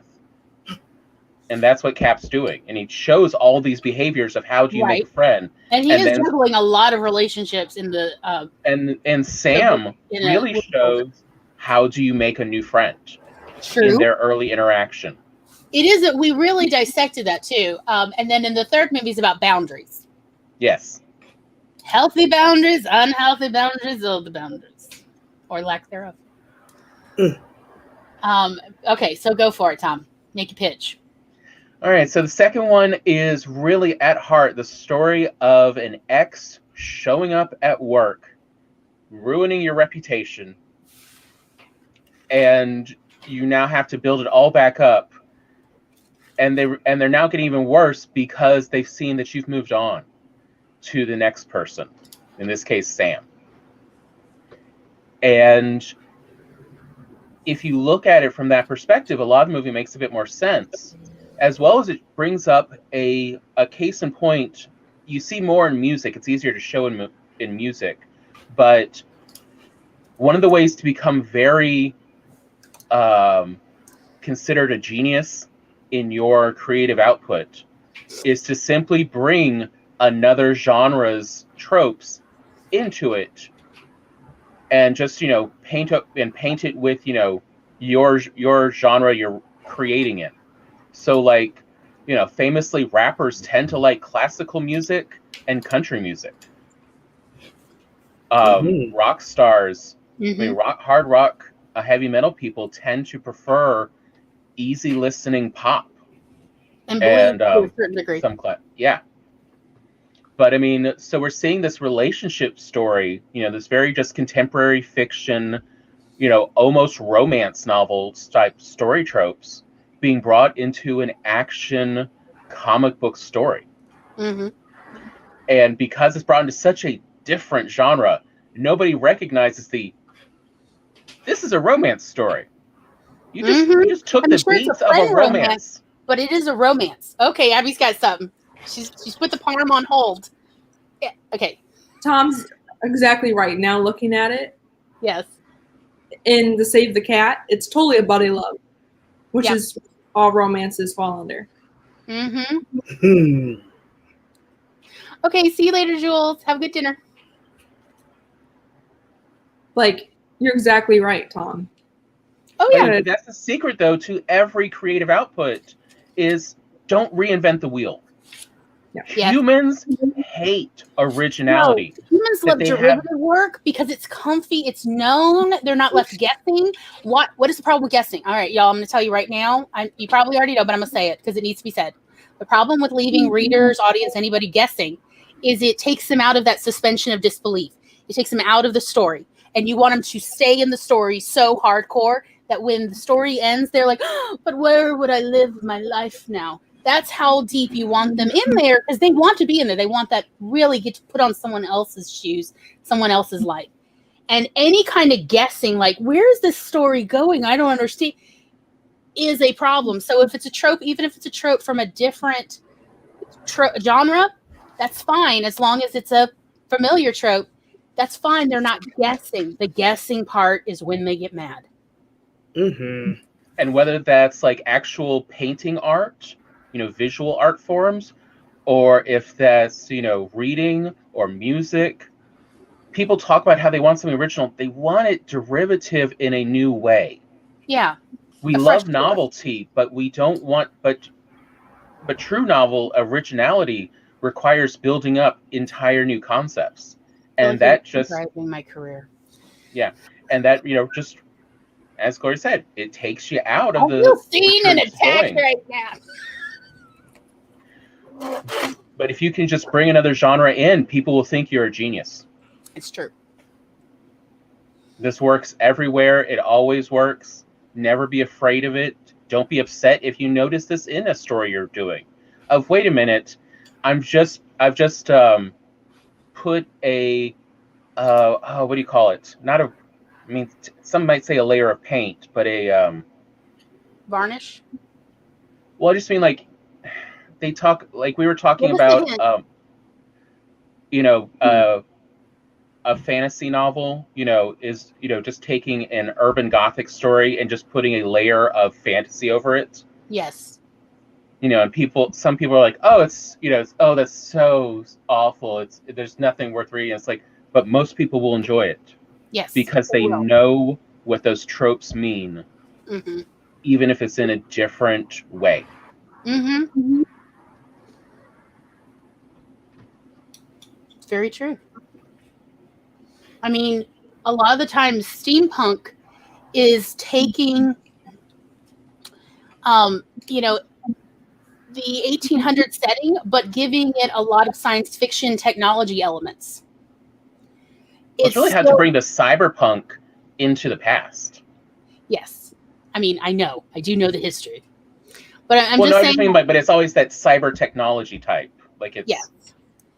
It's like giving that those technology tropes that you usually find in futuristic stories, and instead putting it, for instance, like in the 1800s, to give it that antiquated feel, but with technology.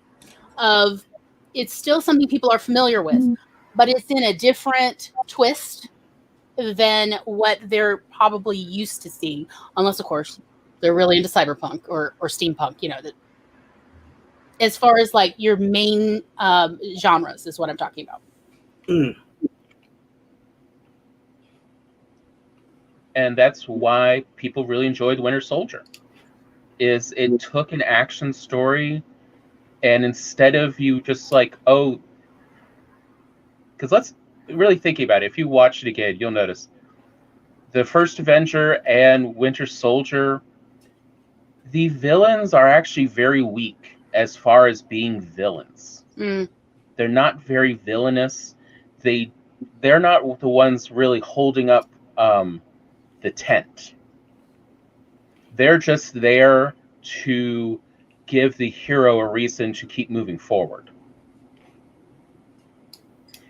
And that's because they're not necessary. They are not, it's not actually a superhero story. That's what people liked about it. Versus, I'm not going to watch, another Batman movie reboot. I just don't care. I don't know why they want to keep killing these two people as many times every decade as they can. But like, Warner Brothers really has it out for Bruce Wayne's parents, because they have to show it. They have to do slow-mo. Like, they're going to glorify this death again and again. Well, I don't care. They're trying to make was it Bruce Wayne seem sympathetic when, I'm sorry, what is sympathetic about a billionaire that does not invest in the city he lives in? There is so much crime because there is so much poverty. There is so little education. I mean, it is a capitalistic nightmare. And he is merely profiting off this. He is not reinvesting. It's a hard sell to make him sympathetic. So they're like, oh, we'll make the parents' death super graphic. So at least, there's something that we can also point to why he doesn't invest in other people, because he's emotionally cut off. I don't know. I stopped watching the Batman movie so long ago, y'all. Like, it was probably much longer ago than y'all stopped watching. But I just am like, okay, I'm going to get out of this one, because this is definitely one of those comic book store arguments that I have been having for decades. And the answer is always Superman. So every time it's like, who would win, blank or Superman? The answer is Superman. He's a golem. He's not real human. So, let me tell you, some people have gotten grounded from the comic book shop from yelling at me. Oh, yeah. Yes. CB says, whereas Iron Man reinvests in New York when he and Pepper moved to Manhattan with the clean energy. It is true. They were trying to, have Tony not be that very 1980s greed, fantastic fabulousness. They've been trying to rehabilitate his character over the decades. And that is one of the nice things about these characters, is they do change with the times. At least the Marvel ones. Let's say, whenever we talk about comic book heroes, because the IP is owned by a company and not the people, the original authors, we have a lot of different people write stories for these characters. And so usually whenever you hear someone say they like this character, they'll say the specific writer, that they liked the run of their storytelling version of them. Of like, I understand, and I don't disagree with a lot of people who say, oh, I just don't like Superman. And it's like, I understand most Superman authors really don't know how to run this character that is invulnerable. There have been a few, though, who do understand there's more than one way to be vulnerable. And those are great stories, even with Superman. Mm-hmm. But most aren't. And that's why it's always like, oh, I love this person's run. Like, X-Men famously, there's very particular ones we like the runs of, and there's a lot of ones we're like, it passed the time. And Batman, though, it works when it doesn't talk about Gotham and the problems of the origins of this character doesn't work. There's other places, like in, with the Justice League and stuff, where Batman works as a character, but on his own, and as messed up as everything is, there's a lot of problems now. I'm going to just say it. The only Batman version I like is the Lego one. I completely agree. Okay? It has even renewed my interest in Lobster Thermidor. There is a folder for a set of movies that are just simply called Phil Lord, because it's the last names of the two guys who write, Lego Batman, Lego Movie, 21 Jump Street. What is it? Cloudy with Meatballs? Cloudy with Chance of Meatballs. The Lego Ninjago movie or whatever it was. Yes, that's right. The Ninjago one. Yeah, we have a whole folder in our hard drive attached to the TVs that is just Phil and Lord movies. All they ever do is tell a story about someone who's been, who didn't get along with their father growing up and how they're going to, repair this relationship. That's all they do in every story. Literally, that's their one trick pony, but it works. They do a great job. But that's what they bring to every single story. Daddy issues and how to solve them. I enjoy them.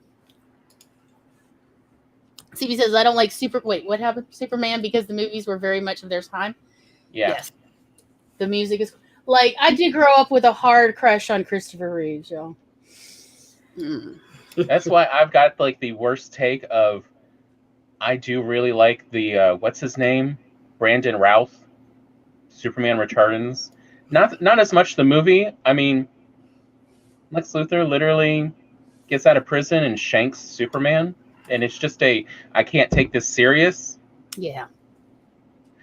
But I like Brandon Routh's take on taking what Christopher Reeve did so well, which is, again, Superman, like Captain America, has this innocent earnestness to it. Yes. What's the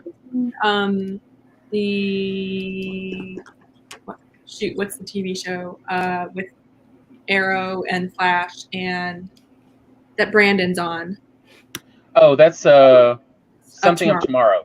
Yeah, Legends of Tomorrow. His character has the same exact quality. He has this innocence, nerdiness, awkwardness, but heroic bravery at the same time. Mm-hmm. So I think he does that really well. I think that's just him, though, because there was a 6-episode short-lived series he was on where he played a gay nurse in a committed relationship, and he was still just a golden retriever. Which one? I'd have to go look it up again. It's been a while. Give me a hint. No, you wouldn't have seen. Like I said, it's 6 episodes. They canceled it halfway through the season. Okay, I just was wondering. But he's a golden retriever. I like golden retriever actors. They're so cute. I like to imagine them with tails. Although it is when it's a golden retriever actor and then they play this real tough character and then you find out they're complete cinnamon roll, yes. just the best. Yes. I'm here for all this. Yes. Oh, seriously, CB. I think, you might enjoy the Lego Batman movie. It's excellent.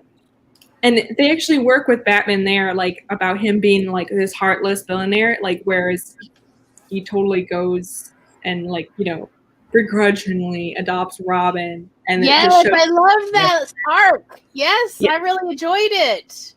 Yeah, they do actually work on recuperating that character. I mean, like, honestly, yeah, as I said, I'm obviously not much of a Batman fan, but the Lego Batman stuff really won me back over. Yes, complete cinnamon rolls. We're all here for the cinnamon roll. Yes. So I would say, as much as I just totally bitched about the Batman movie, I will, and that bitch applies to the comic books too. Like, I can write an entire essay on the problems with Batman as a character in the comic books. Like, why is he portrayed as a superhero or a hero of any kind? He is a villain that has an entire comic book franchise devoted to him. Let's stop glorifying, evil billionaires, y'all. So that actually comes from, I read a book on Stan Lee. Mm-hmm. And this guy, actually, the guy who wrote it, also was an expert on DC history and wrote a lot of books about them. And so in it, I learned that, well, basically at the time with Marvel starting, Marvel was the underdog to what was DC Comics at that time. I think they went by a different name at that point. Yeah, Detective Comics. Detective Comics. Something like that, yeah. And they switched their names like 3 or 4 times. Everybody did at that point, right? But yeah, because Superman was originally part of Action Comics, or no, All Star Comics. Yes. But anyways, there's so much to unpack. But anyway, go on. Yes. So basically, they were this big corporation that refused to pay their artists or writers very much, and they went on strike, and that's why they all went over to Marvel, and they're super controlling about the type of characters that were and stories that were allowed to be written. And I think they really liked Batman for that reason, because they all looked up to that and wanted to be that. Mm-hmm. Yeah, it's a power fantasy. Yes. So are we about ready to do a 10-minute bio break? Sure. Or would 15-minute? I mean, what do we want? How are we feeling? I mean, or as we call it, at this time of day, we call it the goat break. Because Maggie would often leave to go check on her goats. So we call it a goat break. To give her enough time to go out to the goat barn and come back. What are we thinking, 10 or 15, y'all? 10's fine. 10? I just need 10 to go use bathroom. All right. All right. Let me... Do I need to play another...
Beep beep beep beep beep beep beep beep beep beep beep beep.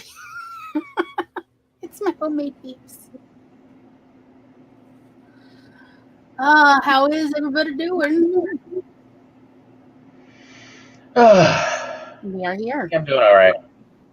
I think, yeah, everybody had, a bit of a fun-filled Easter weekend, perhaps, and working on recovery. Hey, Maggie's here. Oh, hello, Maggie. Yes, Grayson did have to go. Those 16-hour writing days catch up with all of us. We just felt honored, like Grace had managed to make it for an hour or two. I mean, I would have been putty. So I just want to point out, I had made this banner, and then Grayson's like, I gotta go, but please, if you are not already, please follow Grayson and Instagram. Yes, made that over the break. Well, yes, Abby, I did make you one too. And may I point out, all the AuthorTuber links are in the show description below. All the AuthorTuber links. So, Maggie, we've been lost without you. We've been having to make up our own questions. Yes, we missed to discuss. I think Maggie has come up about 3 or 4 times at least. I mean, did you see last week? She's really good at the questions. Even if she can't join us on video, she's just she had good a windy day, so her internet was wonky. She's good at keeping the conversation steered. All right, we ready for the third movie? Oh. We're going to talk about boundaries, people. Boundaries. What is that? I don't know what you're talking about. As an adult child of alcoholics and narcissists, I have no idea what I've heard tell of this boundary thing. Are we talking about fencing as an activity? You lie and you know it. You've learned it. I'm not saying that what you say isn't true, but I know you. You've given me good advice about boundaries. So boundaries are so hard. I've had to literally build by hand every boundary I currently have because I'm not a natural at it. Yes, Maggie lives on the prairie. Is anybody actually naturals at it? I haven't met too many people that are like, oh, boundaries are no easy. They're a breeze. I have met a few people that at least did a really good job of fooling me that they were good at boundaries. So that's all I can say, because I am also quite a gullible person when we get right down to it. So I have no idea. But I definitely did not grow up with healthy boundaries in my family of origin. I will say that. That is absolutely true. So I've had to teach myself as an adult, and it has been a wild ride. Yes, I've picked up and dropped a whole bunch of psychopaths, sociopaths, narcissists. I'm just somehow naturally attracted to the dark triad. Oh, God, I'm not even going to get into this. Anyway, this is not about me. This is about Captain America.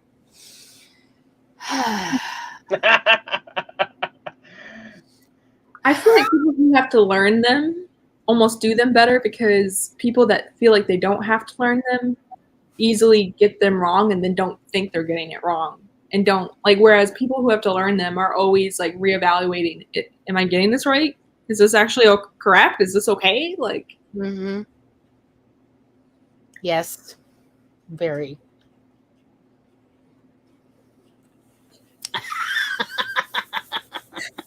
Feel that one, CB. I do. Yes.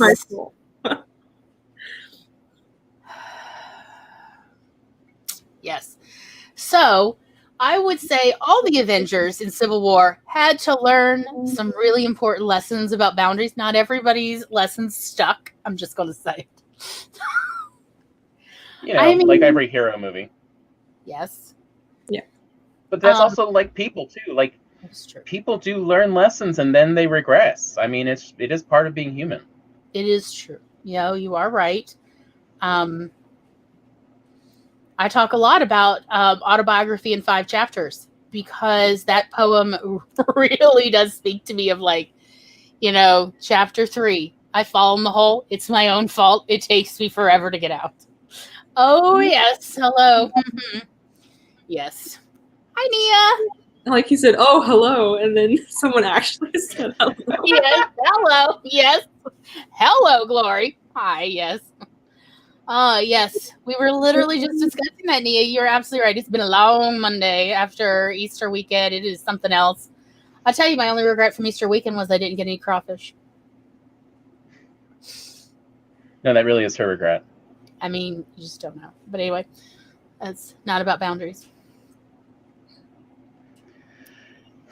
And we also see in this movie how much not having good boundaries makes things worse. I mean, boundaries are like it's like the saying goes about fences of, good fences make good neighbors because you both know where you stand. It's true. Messy boundaries make great stories and bad relationships. Okay, so I'm going to just jump into my hot take. Civil War made me cringe most of the movie because I have been there at all the messy boundary junctions. That not that like anybody, oh, bye-bye, Barrett. Go feed the hubby. I feel like we're like exchanging people in the chat. Yeah, I feel like we're cycling them through. I'm happy like the second crew has showed up. Hi, y'all. Anyway, so many of the messy boundaries I could definitely relate to in my late teens. I want to say early 20s, but who are we kidding? It was all throughout my 20s.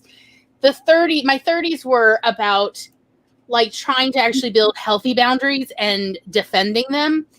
And not caring as much that people would be upset at me for defending my boundaries. Like one of my boundaries that actually became a big issue, both in my personal life and also in my work life, is this phone goes on Do Not Disturb pretty early in the evening, and it stays like that all night because I need some peace and quiet. I need to really unplug from all the people's pressing issues that, let's be honest, no one's life or death because I'm not a 911 operator, so nobody's coming to me for that.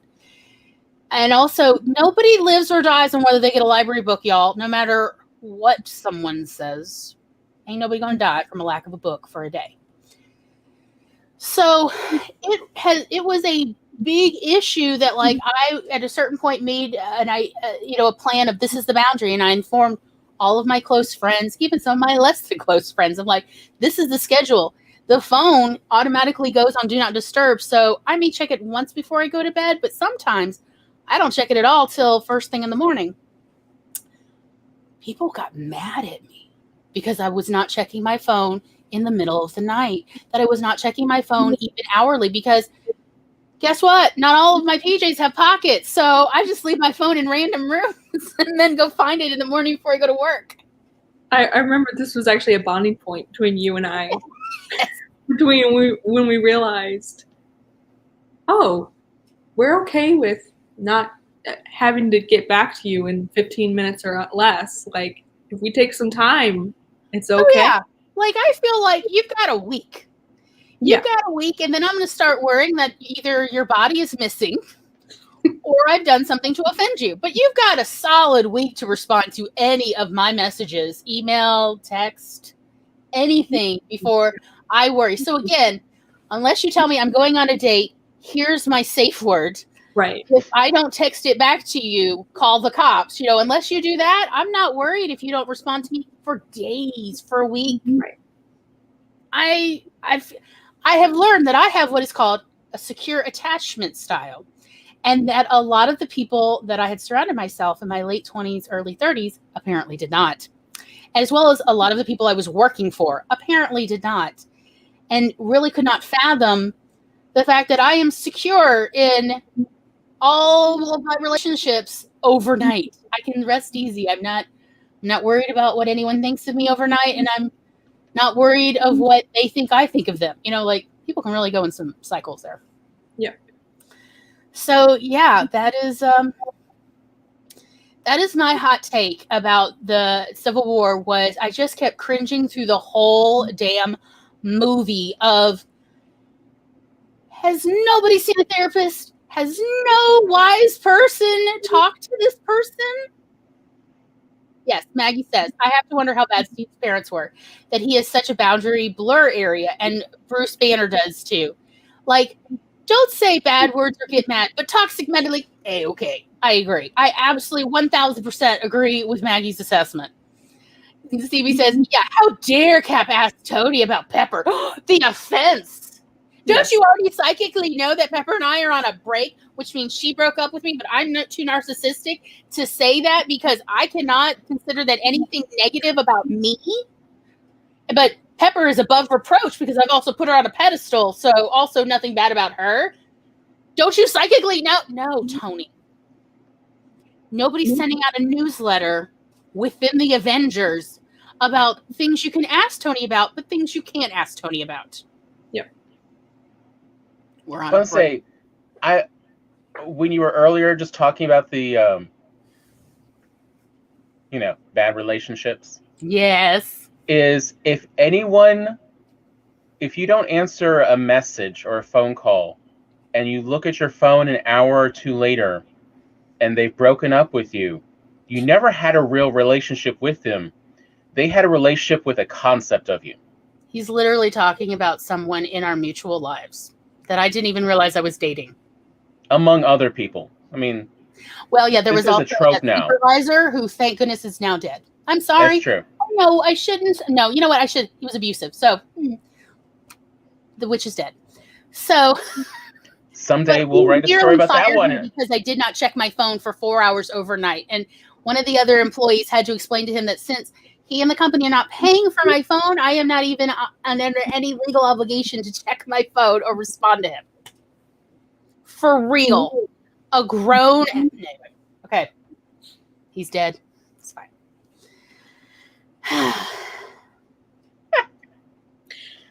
Which I feel like in that situation, they could have just said, she's fine.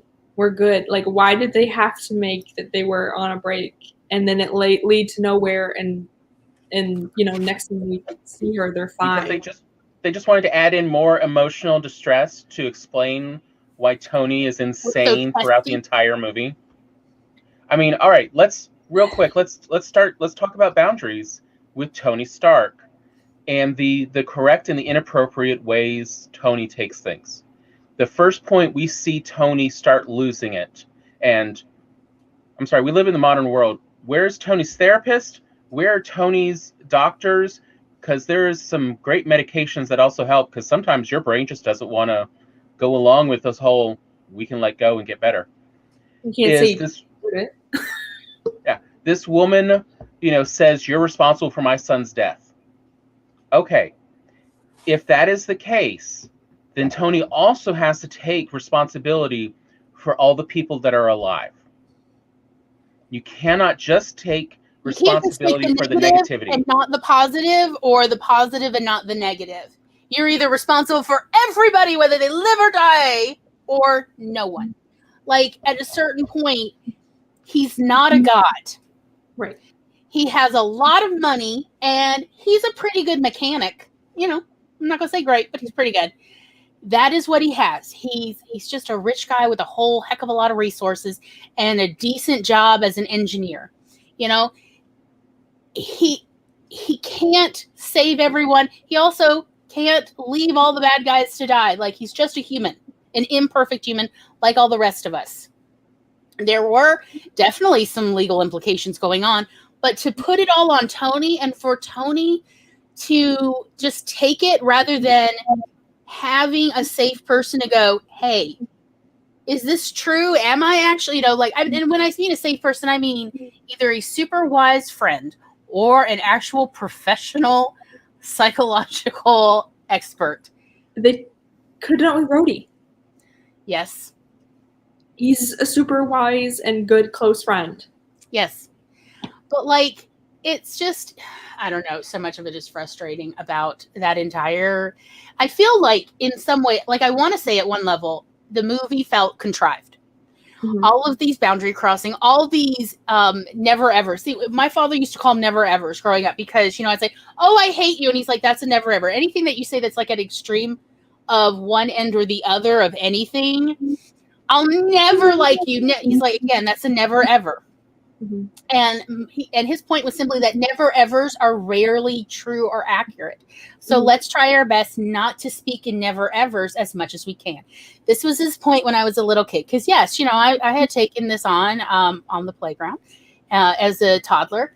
And so I would speak that way. And his point was, don't try not to speak in never evers unless you really know for sure it's a never ever. And like, this whole film is filled with never evers. You're entirely solely responsible for whether my son lived or died.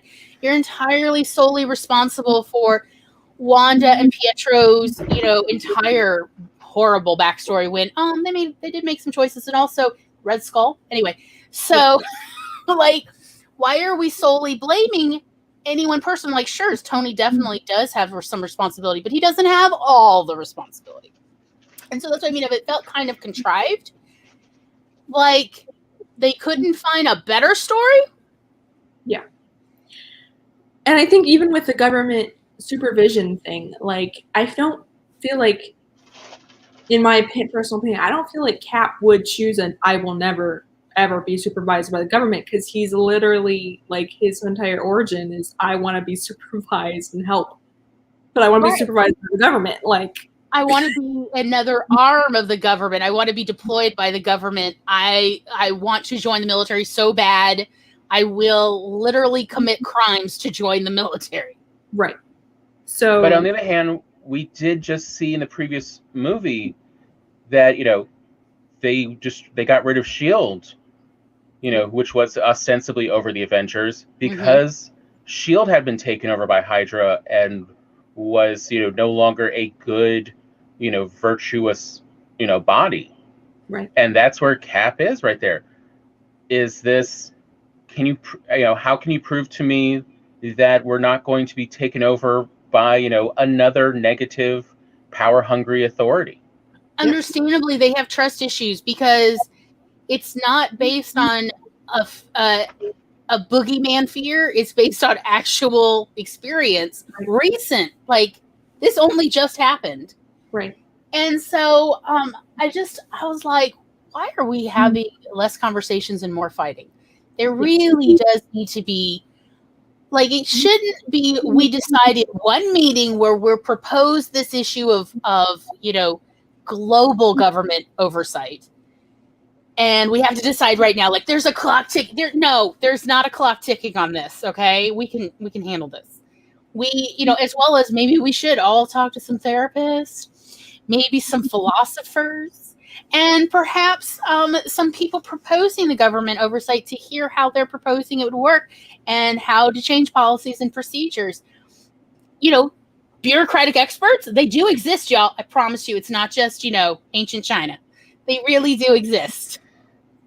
Maggie says, because blaming the elitist rich guy is easier than taking responsibility for oneself and responsibility of others' poor decisions.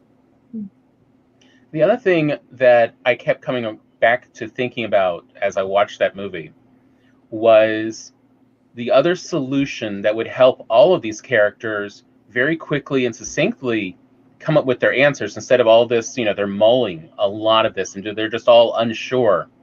This is what moral codes are for. Is you figure out what you're willing to accept and what you are not willing to accept. And the second that boundary is crossed, you stop. This is not something you're capable of. Go on. Can I just point out that that's a great use of a therapist right there? Yes. Is to establish and come up with a working system to figure out one's own personal moral code. That's a great use of a therapist, and you still don't really have to talk about your background if you don't want to. Talk about me. I mean, and we see Cap long ago, back in during World War II, figured out his moral code. Mm-hmm. He figured out who he was willing to kill to keep others alive, and who he was not. Mm-hmm. And he's stuck with that sense, which is why he doesn't take long to make a decision of, no, I can't be under just the general rule of the UN. This is not a impeachable body. I mean, a body without impeachment. Yes. In its morality. I feel like half the superhero arcs would be solved with this, because if you look at Daredevil and Punisher, what Punisher says your one bad day from being me. Well, if he has a strong moral code lined out, then that wouldn't happen. Yeah. Mm-hmm. What you're saying and what he's saying is true, because a lot of superheroes don't have that. They haven't figured that out. Yeah. I think that the biggest issue for me that made me dislike Tony in this film is not only did he have his own boundary issues, but then he projected his boundary issues, especially specifically onto Wanda, and blamed her for stuff she did and isolated her and imprisoned her for something that really isn't her fault. Also, can I just say some sexism in there? Absolutely. Need to control a woman. If that's not like headline on Tony Stark, I don't know what is.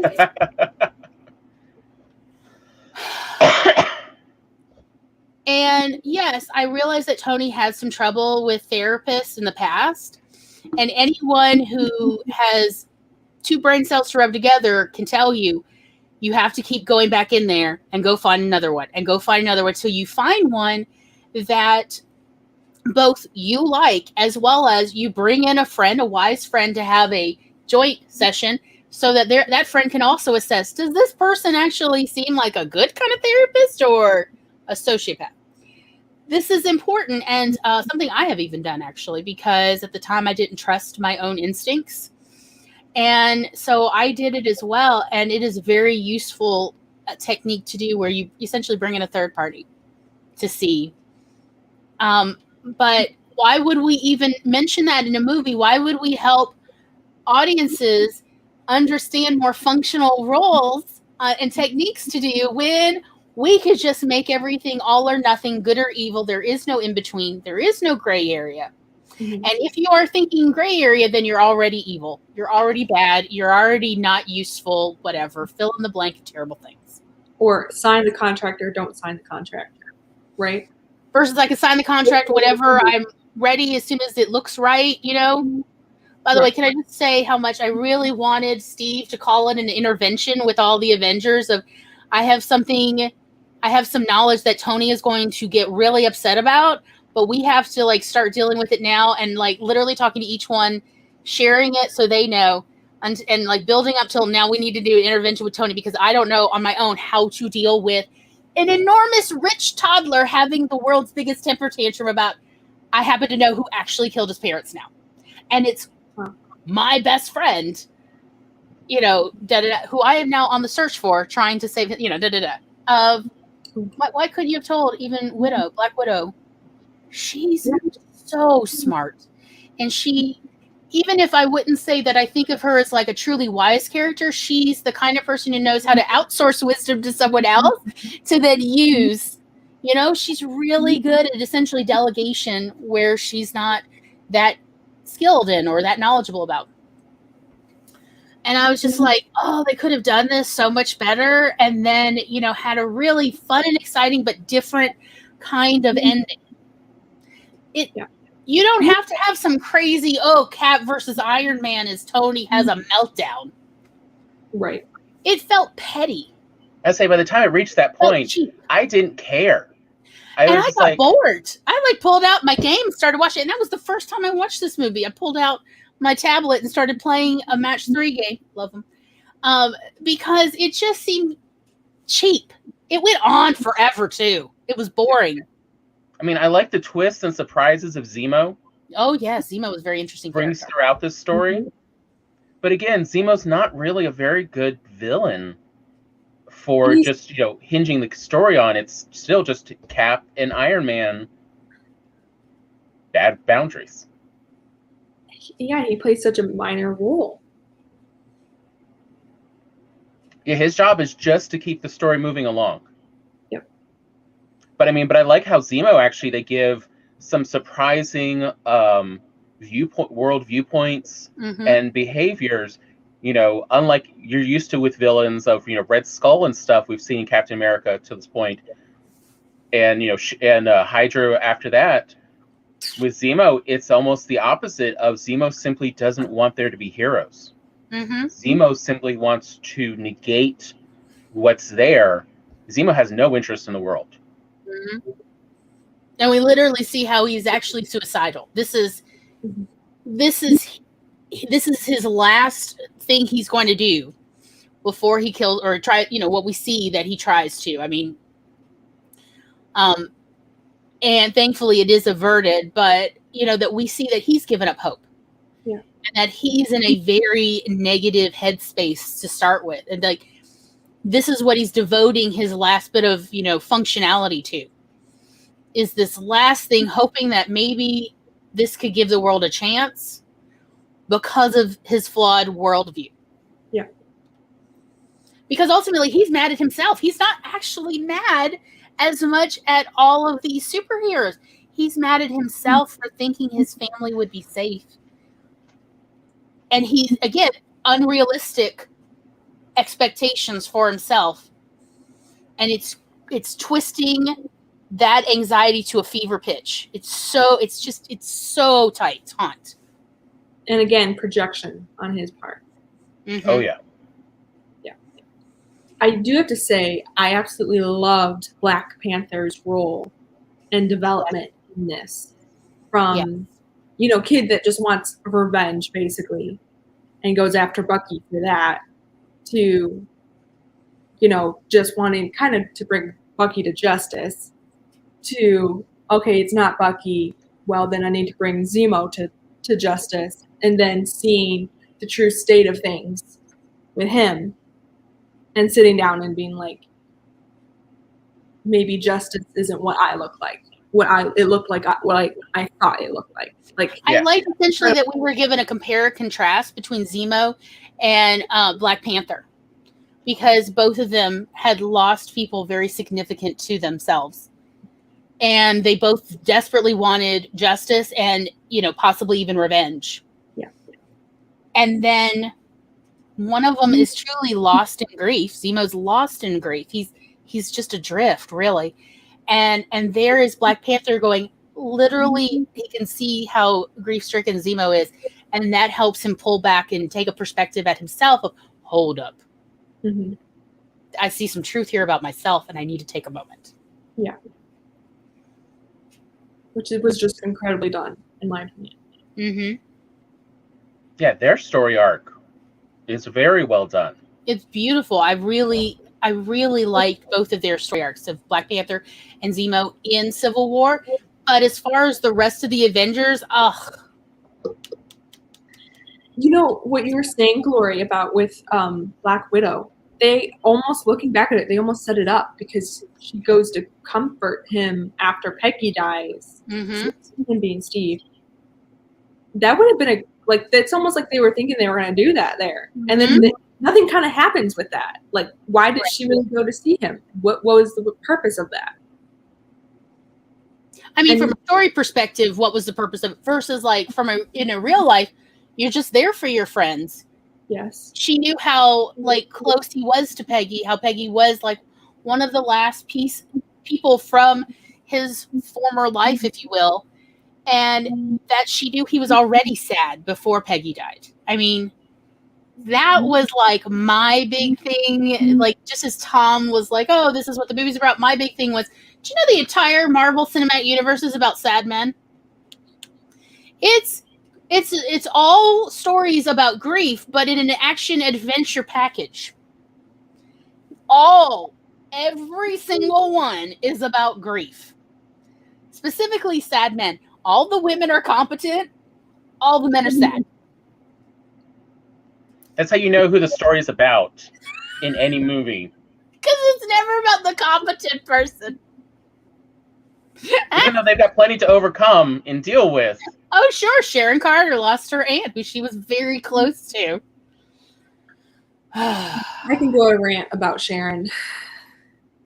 I really could. Do you want me to? Sure. CB, if you haven't watched Falcon, there may be spoilers. I'm so sorry. Oh, I have not seen... I've only seen, like, 2 episodes. I haven't seen, I think, the latest 2. I've watched 3, and I think that's all that's out right now. Yeah, it's just 3 right now. Yes. Just 3. I've watched 3, and that third one has Sharon Carter in it big time. Right. So I haven't seen her in there yet. So I'm not going to be talking about that. So we're all good. Well, I don't know if anything that what they're saying about Sharon Carter in the series is even true. Nobody knows yet, or at least nobody who knows is talking about it. But it was nice to see Sharon Carter at all. Do it. Yeah, I'm holding off on some stuff about, because it does actually come in. It does mesh well with Civil War. Okay. That makes sense. So I am going to keep watching it because again, I like to know how things end. I'm just that kind of gal. But again, like technically, whatever spoilers we have, we don't actually know if these are spoilers. Okay. Yeah, like I said, I haven't seen the last one, so I was more talking from a strict Civil War standpoint with her. Okay, so, sure, go for it. Let's hear it. So I felt like they just wanted to throw another woman in. How I felt. She really doesn't feel like she has a personality. She doesn't feel like she has a whole lot of tangible characteristics. She seems like they're just trying to make a American version of Peggy. Mm-hmm. That's how I feel. And then I felt the romance with her and Steve was so forced and went from 0 to 100 really quick. Which again is a red flag. Yes. Period. Yes. If you have to force a romance, don't do it. Don't do it. So yeah, I just didn't see where she really brought too much to the table other than the tie to Peggy. So her biggest trait her biggest character trait is being somebody's niece. Which is not technically a character trait. No. Exactly, but they were treating it like that. Yeah. Because even if you listen to all her conversation, what does she talk about? The gun that Peggy got her. Mm-hmm. Mm-hmm. Like, just all of it, all her conversation, it has related to Peggy. And I understand why they wanted that connection to Peggy, but you just don't do that with a character, in my opinion. And again, I just felt like they wanted another female character. And they wanted a female character they could put with Steve. But they didn't want to really spend the time to develop that character. Right. So they were trying to give a cardboard cutout of a character. Go, oh, she's related to Peggy. Right. She knows Peggy, so she kind of understands Peggy's personality, and it's influenced her. Well, now we're done. Personality dead. No, that's no. Yes. Exactly. And I feel like it might have gone somewhere if they would have kept her as the neighbor for a little bit longer in Winter Soldier and have actually showed more scenes with them and built that up a little bit more. But then it was like one passing in the hallway that was like a minute long. And then it went from that to she's an agent. And she has that agent, that's her personality is agent who happens to be the daughter of Peggy. That's who she is. So anyway. Did you know your job is your personality traits? All of it, the whole package. What is that? Well, I mean, that is a very American approach. I mean, the rest of the world complains about this with Americans. I feel like they did some of that well with Coulson. I mean, they clearly joke about his first name being Agent, but then when you actually get into his story and Agents of S.H.I.E.L.D., you see that he's so much more than that. And maybe we'll be able to see that with her more of a focus, but they just... I'd say episode 3 definitely gives her character a lot more growth and stretching out her individuality. Y'all, I'm just going to say it. Episode 3 is very much Captain America and his interfering exes. Because they get them all together. They get Sam Wilson, Bucky, and Sharon Carter together. And it's wow, so this is Steve Rogers' legacy. Yikes. And Sharon is understandably... By the way, the third episode is fun. But I'm just saying, ooh, this is weird. This is so weird. do they feel weird about it? Because I feel weird about it, and I'm just watching this. Yeah. And there's a lot of feels going around everywhere because they all feel let down by everyone else. Yeah. But actually, that's not really as much what I was going about for Falcon the Winter Soldier. As going back to talk about therapy. So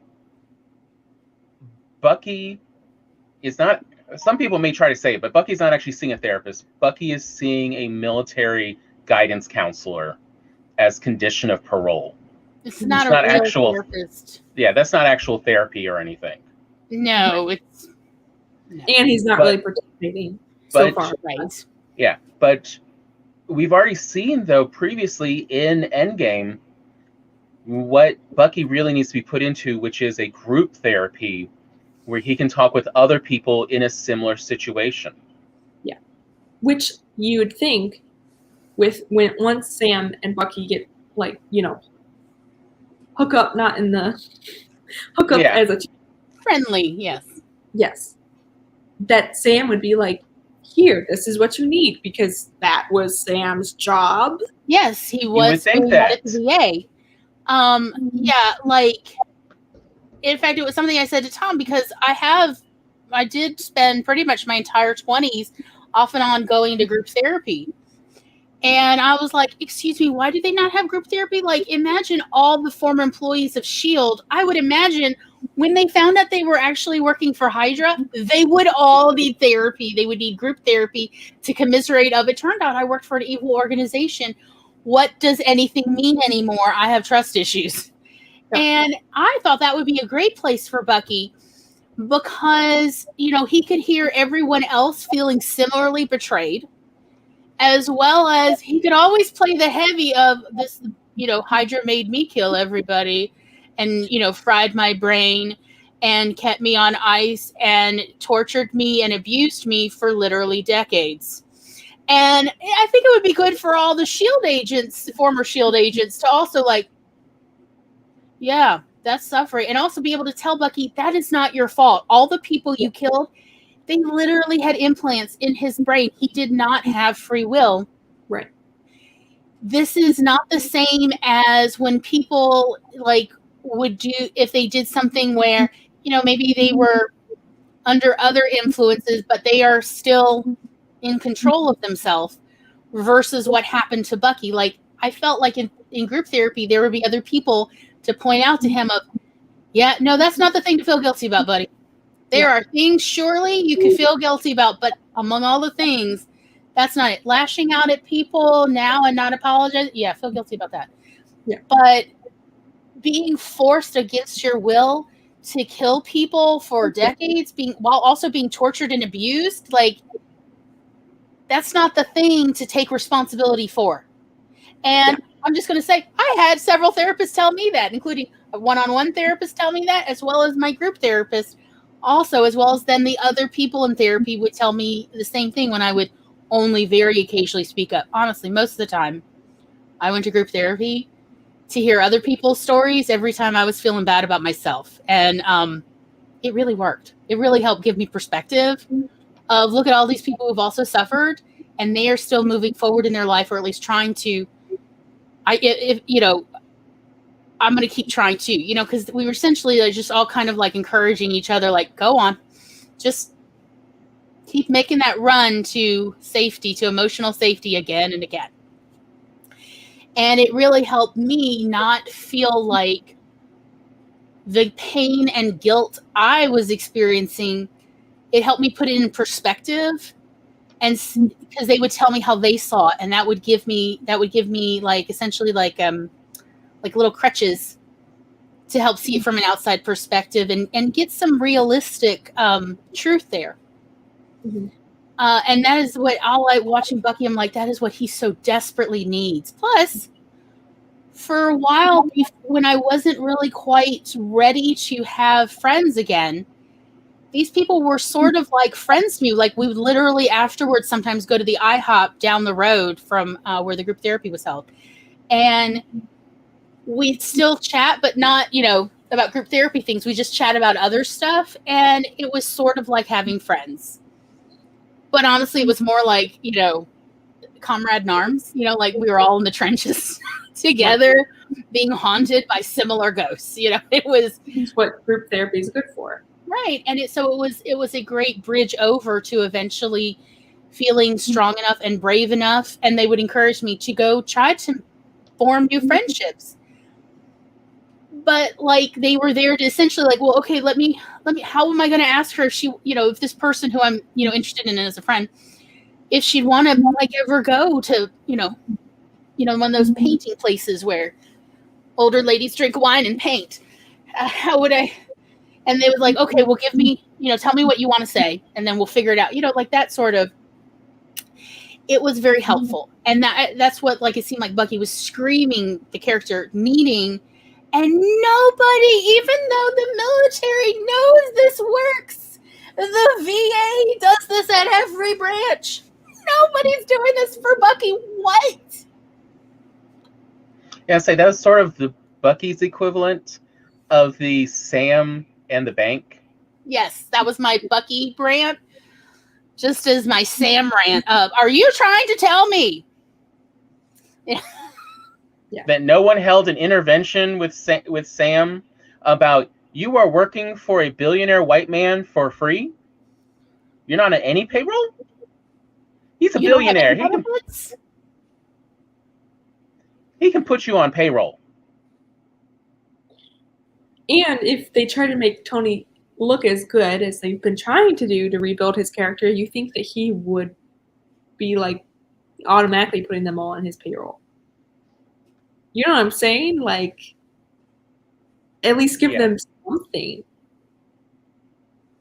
Maggie says, my group therapy was more like me and the one Vietnam vet talking about our parents and experiences and everyone else staring at us. Wow. Stevie says, I've yet to find appropriate therapy that actually does something for me. I'm probably missing the entire point of therapy, but oh well. I'm here to tell you what I did when I originally went to therapy. I think I've said it to y'all before, but I'm going to say it again. I literally went to my therapist and she was like, why are you here? And I said, I want to learn coping skills. And I don't really want to talk about my past. And she's like, you have my attention. And I am like, and she kind of tricked me into actually telling her little bits about my past, but by saying, well, give me an example of what you feel like you aren't coping with as well. I need to, a real life example so I understand what you need. And so that was how she got me to open up a little and actually talk about that. And that was where one of the things she did was recommend I find a group therapy group to go to. And I was very lucky to eventually find one that was free. It was literally the only one. And that I could just come and go as I please, and had a really good therapist running it. That's the important part.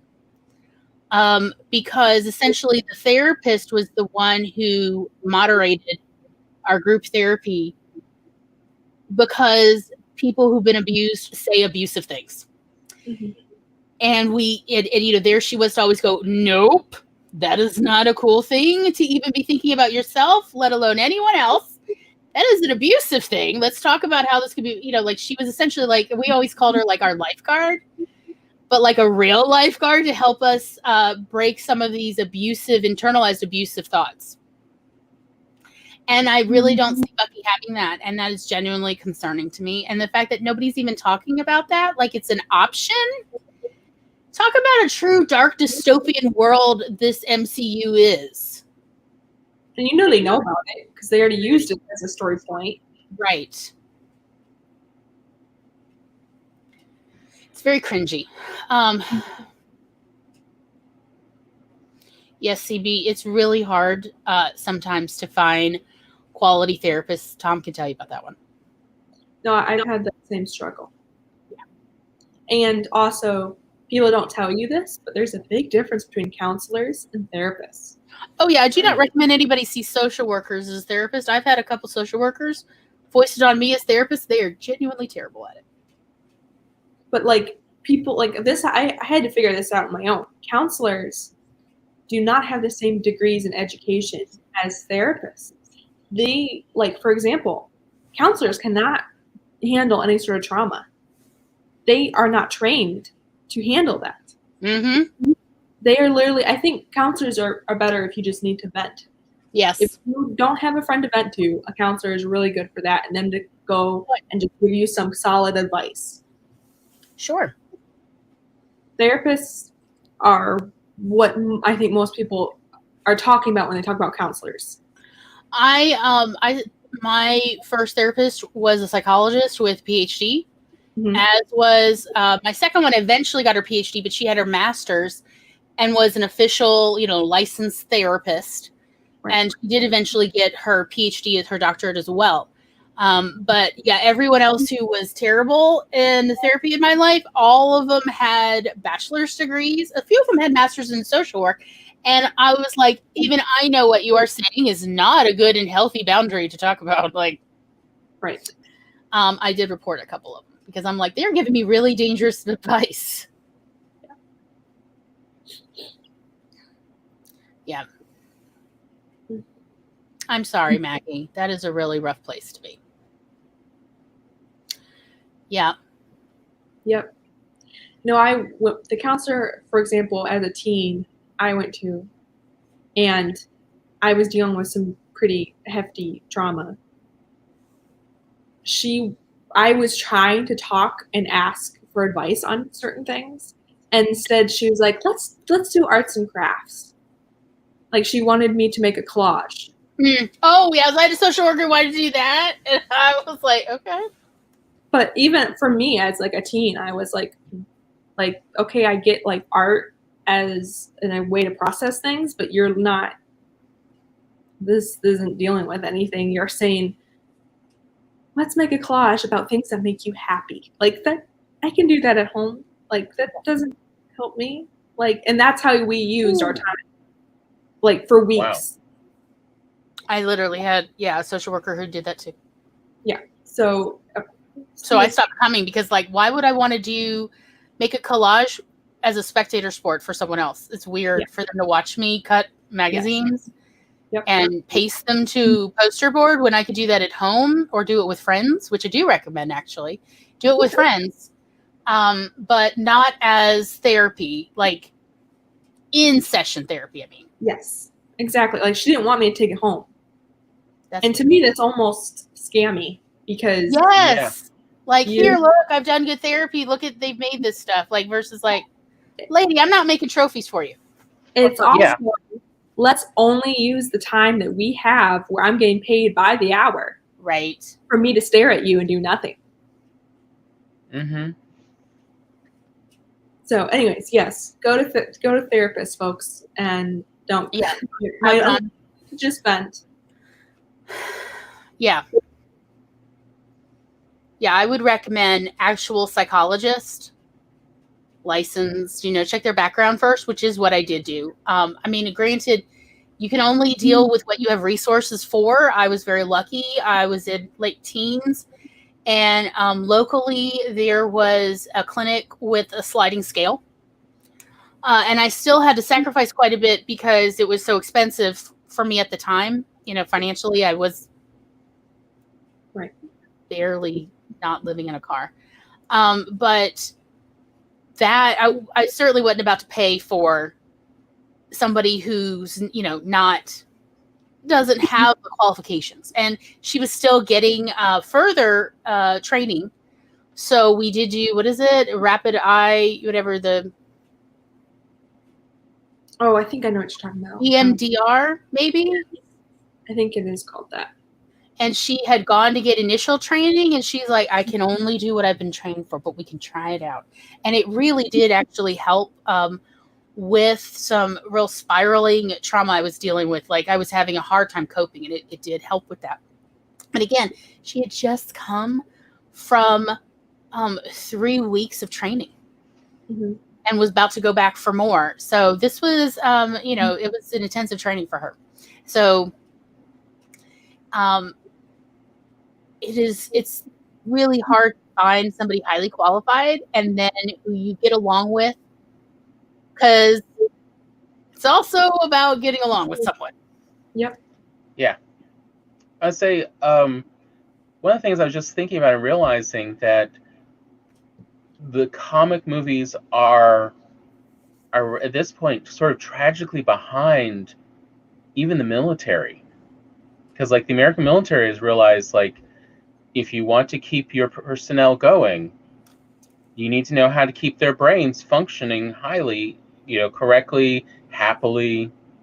And so they, the American military at least has invested literally billions in how to prevent and handle trauma in the most efficient way possible. Sometimes with surprising answers. Oh, yes. Some of the American military's recent research has been fascinating, hence why I play Match 3 games that is actually prescribed for post-traumatic stress disorder. And if you know that you've just been in a trauma-inducing situation, literally within preferably 2 hours, but at least 24 hours, take an NSAID or two. Like Advil. Like Advil, aspirin, anything but Tylenol. That's not an NSAID. Okay. I'll keep that in mind. I pray I don't have to. There are scientific journals about this, like for real. But they understand this, and no one in the Marvel universe does. They are still working on these concepts that are 50 and 80 years old. And so you see the characters just are hobbled. Yeah. They can't grow. They can't grow past it. I would love to see, some story elements of Tony going through a bunch of different therapists till he finds a good one. Pepper going, keep going. You're not done. That would be awesome to show. Because, can you imagine Tony, having to deal with this? Of, why are they all competent? And even Rhodey's you have to keep going until you find a good one. You are, one of the richest people on the planet. Surely you can find somebody. And if you can't, there's no hope for anyone. So keep trying to me. I think that would be a really interesting story arc, quite honestly. Yeah, it's not that you have to have comic books. I say it's not that you have to have broken characters to have a good story. No, you don't. I mean, look how much everyone loved Black Panther. Black Panther is not a broken character. I mean, he's struggling with grief. He's definitely dealing with it, but he's not broken. He is still functioning. He is aware of his limitations and his disabilities, and is taking it in stride to the best of his capacity. But he's not broken the way so many of these just sad men. So many sad men. I mean, grief is real. Grief is I don't know hardly anybody's life who's not touched by grief. Quite honestly, at some point, every person on the planet likely will experience grief. Or even the grief over a lack of people in their life that they had nothing to do with. It's still grief. So grief is a good subject matter to talk about. And I love that they are doing it with action adventure story. This is fun. Yes, let's all shoot them up while we also try to cope with our grief. I would, however, like to see at least some of the characters doing more functionality about grief. Sure, it's fun to do a compare and contrast. That's great. But I don't feel like they're really allowing any of the characters to cope with grief in a functional manner, or even find people to help them learn to cope. Right. That is very concerning for me. Because I feel like they could do a good service to audiences, and in fact, they are doing a disservice. Because it's almost like they're saying, yeah, there's no outside help. You just have to spiral out of control and have your friends pick you up and put you back together. Yeah, he just says grief is a scary subject matter, and someone who hasn't had a lot of close relationships end in death yet. Yeah. Mm-hmm.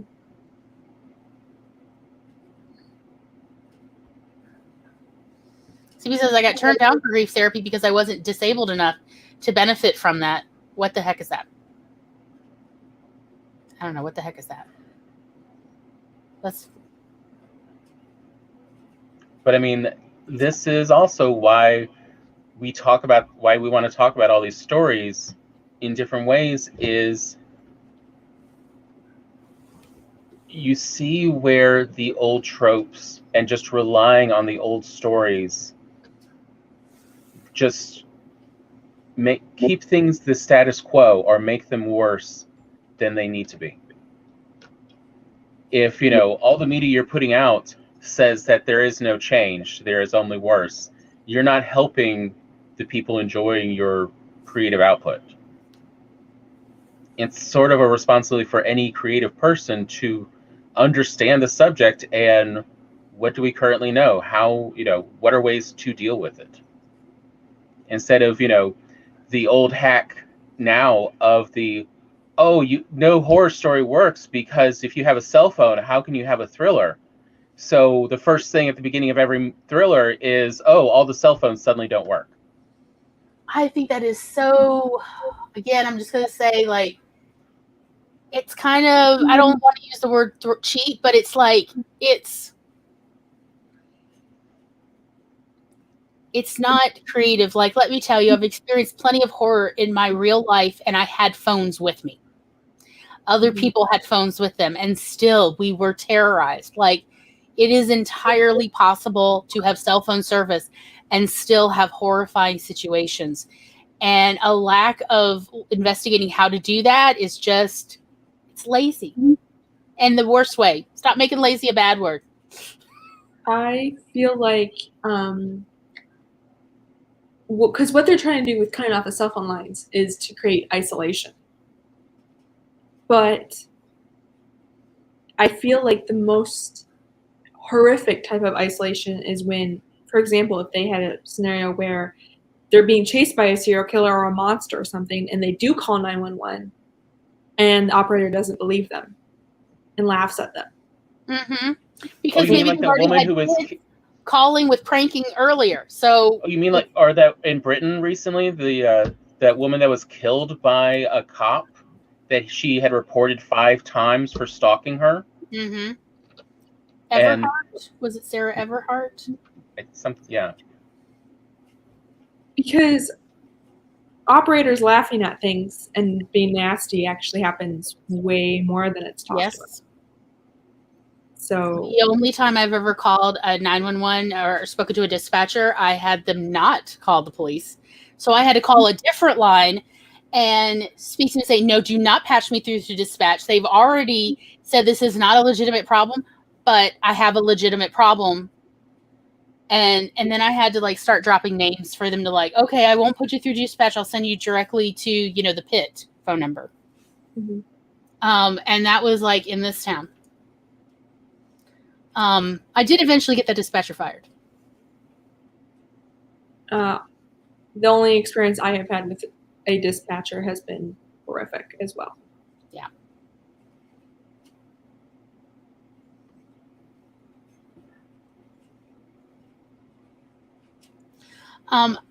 Earlier, let's see, Maggie was saying, this one, about the problem with media. Those who seek therapy look weak, and those who struggle and fail to deal with their trauma look like heroes. That is a very narcissistic point of view. You will hear it directly from people with diagnosable narcissistic personality disorder. And there are plenty of people who don't have a diagnosable personality disorder, but do register quite high on narcissistic traits, who also have that viewpoint. And I think that is a problem in media.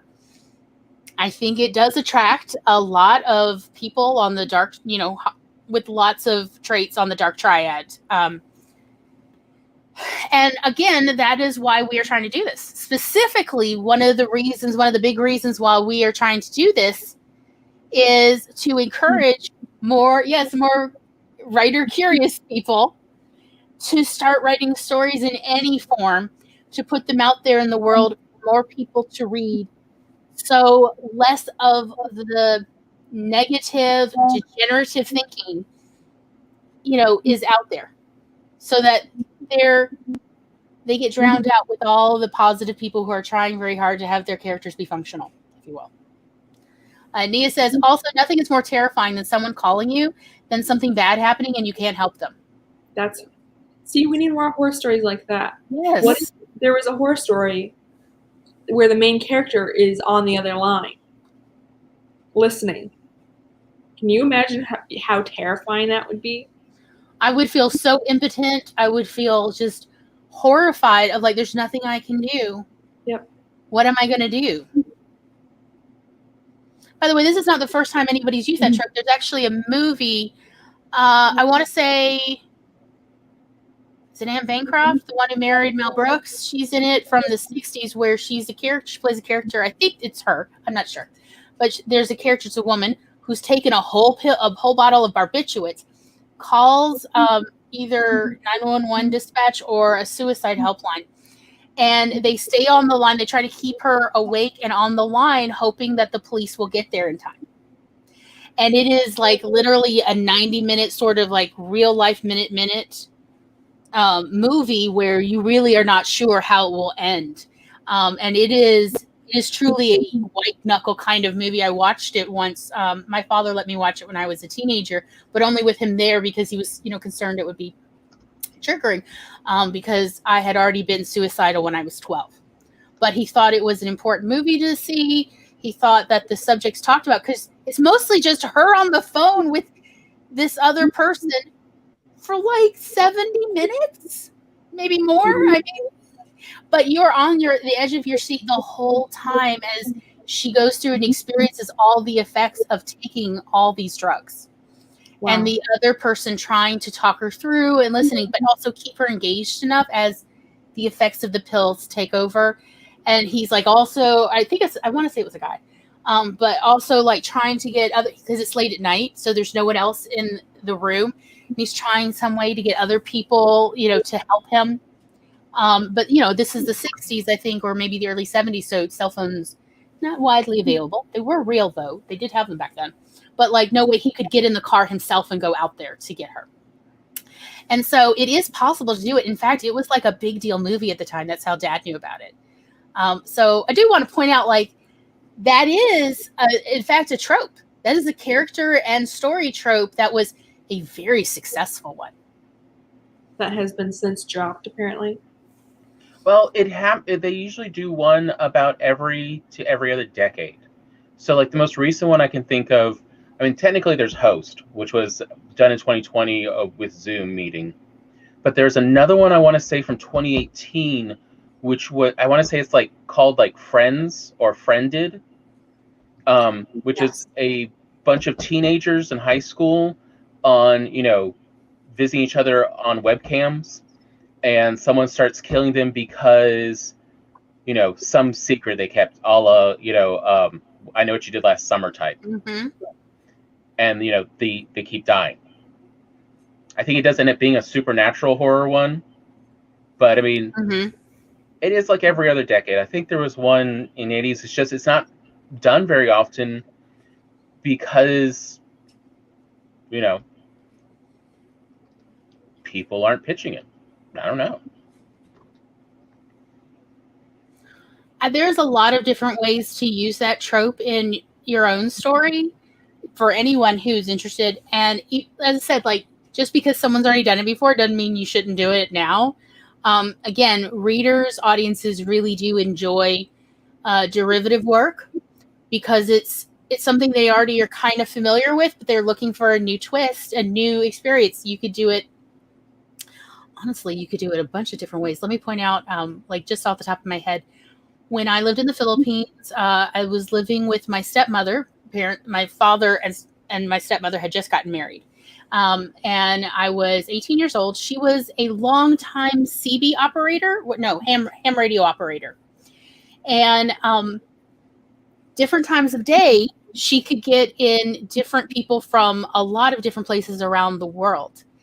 And there was a situation that happened at one point, I think in the outback in Australia, where one of her longtime ham radio friends, one day he said he wasn't feeling that good. His stomach hurt, but he wasn't sure if he should go to the doctor. because it would be like a 4-hour one-way trip because he literally lived in the middle of nowhere in Australia. And he was describing his symptoms, and I'm literally looking them up in the Merck manual. And there's other people who could hear, and they're coming in, they're talking to him, and he had enough technology so we could all hear each other. So it's like, think of it like a group ham radio conversation. And then literally, because he had a 4-hour window when we could hear him because of the weather, about 2 hours in, he was like, oh, I don't know that I can make it. And we hear things dropping, and then we could hear him breathing for 20 minutes, and then the machine died. And everybody, we can still hear each other because of the way he had connected up his technology. At least for about that 20 minutes, we could still hear each other, and we could hear him heavily ragged breathing. And we're all discussing, because we're in the Philippines, another person is in China. One Irishman was there. I don't know how he had gotten it, but and then we had somebody in Peru. I mean, like, we were all over the planet, and we were like, does anyone know his actual address? Is there any way we could call? Because, like, remember I had brought phone cards from America, so I had phone cards to do long distance. And we could do that. We were like, if anybody knows a phone number for, like, whatever 911 is in Australia, if anybody has the address, we could use it. And so people are literally scrambling through their stuff, through their old notebooks. Ham radio operators apparently keep notebooks tend to keep notebooks of people they talk to, sort of like train spotting. And we are all, like, about 8 of us, trying to use all our resources to figure out how to, like, send someone out. Do we know anyone? And somebody's like, I know his kid's call number. They live in Sydney. And somebody's like, who do you know that could get Sydney this time of day? Long story short, it took 18 and a half hours for us to, somebody, essentially was able to get out to him. It took, like, people all over the planet trying to contact. He had collapsed in his ham radio shack. He had internal bleeding. He had an ulcer. What happened? And he was bleeding out in his stomach. And if somebody had never showed up, he would have slowly died over days, is what they said. Oh. So this trope is still very realistic, very real, with or without cell phones. This is still a real thing. So I'm just saying, like, there's a lot of different ways to interpret this trope, and it still be, knee jerk, knuckle biting, what will happen next story that anybody could tell. Yeah, I think the key is just isolation. Most people just say, okay, just cut off forms of communication, but there's a million ways to do isolation, and you gotta, explore the different ways and think outside the box. Eva.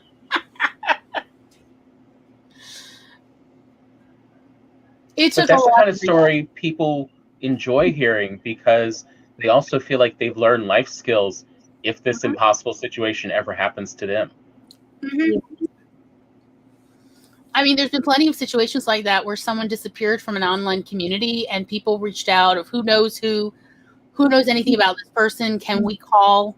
Does anyone have further information about them so that we can reach out and, do a wellness check or something? Right.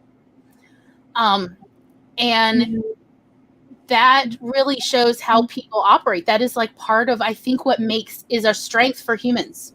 We are natural pack animals. And we also, when you get right down to it, when the rubber hits the road, we definitely will think outside the box about resources we have until we hit a solution, any solution. And I think that is, like, a wonderful way to show that while also having people on the edge of their seat. Yeah. Fiction Nia says, yes, do the isolation. Lost on a hike, stranded on a beach in a foreign country. Keep the phone, make a call. Eventually the phone will die if not recharged. Exactly. You don't need to get rid of people's cell phones. Yeah.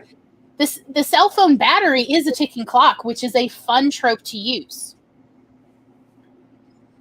Yeah. But they always start with the phone is dead or no signal. So boring. It's so trite. It's so trite. There's got to be more psychological aspects to it that make it way more interesting and in my opinion, frightening. Again, someone not believing you or rejecting you or not caring is way more terrifying than not be able to, because there's still hope if you just reach out, if you just get to some house, if you just find someone, you'll be rescued. But if you know that's not possible, that's terrifying. Yeah, exactly. I mean, there's a bunch of ways to tell horror stories and suspense thrillers with still having cell phones working. She says, Maggie says that they could just come to my farm 17 miles from a cell signal. It's true. So, yeah, that was my thought on that, of like, let's not go with the trite. Let's actually, I don't know if I want to say realistic, but believable. Yeah, believable. Let's get out of this little box. Yeah. That's very dated. Yeah. I mean, I used to work for a cell phone company, and we've literally tracked down phones that were messing up cell towers by triangulating pinging. You can find people when it's really important. You can find people through their phone pinging, even out in the woods where there's no cell phone coverage. Fun fact, you actually can do a mobile cell tower and just keep driving around in a spiral till their phone pings. It has been done in the past. It can be still done. And in fact, even more than before, people used to need the cell phone company to help them essentially make a mobile tower. Now there is technology that you could actually do it yourself. And just keep driving in a spiral to track someone down who maybe is unconscious or hiding or whatever. So there's both the villain and the hero way to play that one. I'm just throwing it out there. There are so many storytelling elements you can take advantage of that essentially is sort of like an old trope with a more modern, realistic twist. Oh, I know another one. Speaking of going back to the previous one of the listening over the phone, I actually kind of enjoyed it, even though it really got panned. I think it was called Cell. Yes. With what's his name? I think he's Irish. Killian something Killian. He was in Wicker Man as the bad guy, maybe.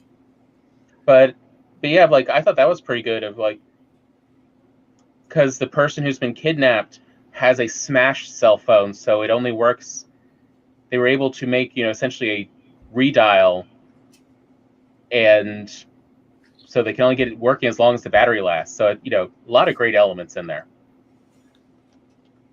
A lot of fun stuff. It does drive me bonkers when horror and thriller writers talk about, oh, you can't do anything anymore. Like with phones, it ruins all. I'm like, oh, no, it does not. No. Like, you don't know my life. Yeah. I mean, in fact, one of my favorite thriller / horror stories, novels I've read, is the main character. Well, it's kind of a dual main characters, but she is in a psych ward, and is basically, long story, but she has to get out because she's being stalked. But the whole book is about where's the line between genius and insanity. And but basically, so she has schizophrenia, but she also has this incredible imagination. But she's able to differentiate when it's a hallucination and when it's imagination. And it's an incredible book. But the thing is no one takes her seriously once they find out she has, like, they just write her off. And she basically, I mean, at one point in the book, she gets caught by a police officer, and she tries telling him what's going on with a serial killer and that she's being hunted. And the guy looks her up, sees that she has schizophrenia, and writes her off and doesn't believe anything she's saying. Having your own mental illness weaponized against you is blood chilling for me. Like, yeah, like, let me tell you, nightmare. I would have nightmares. I probably will have nightmares anyway.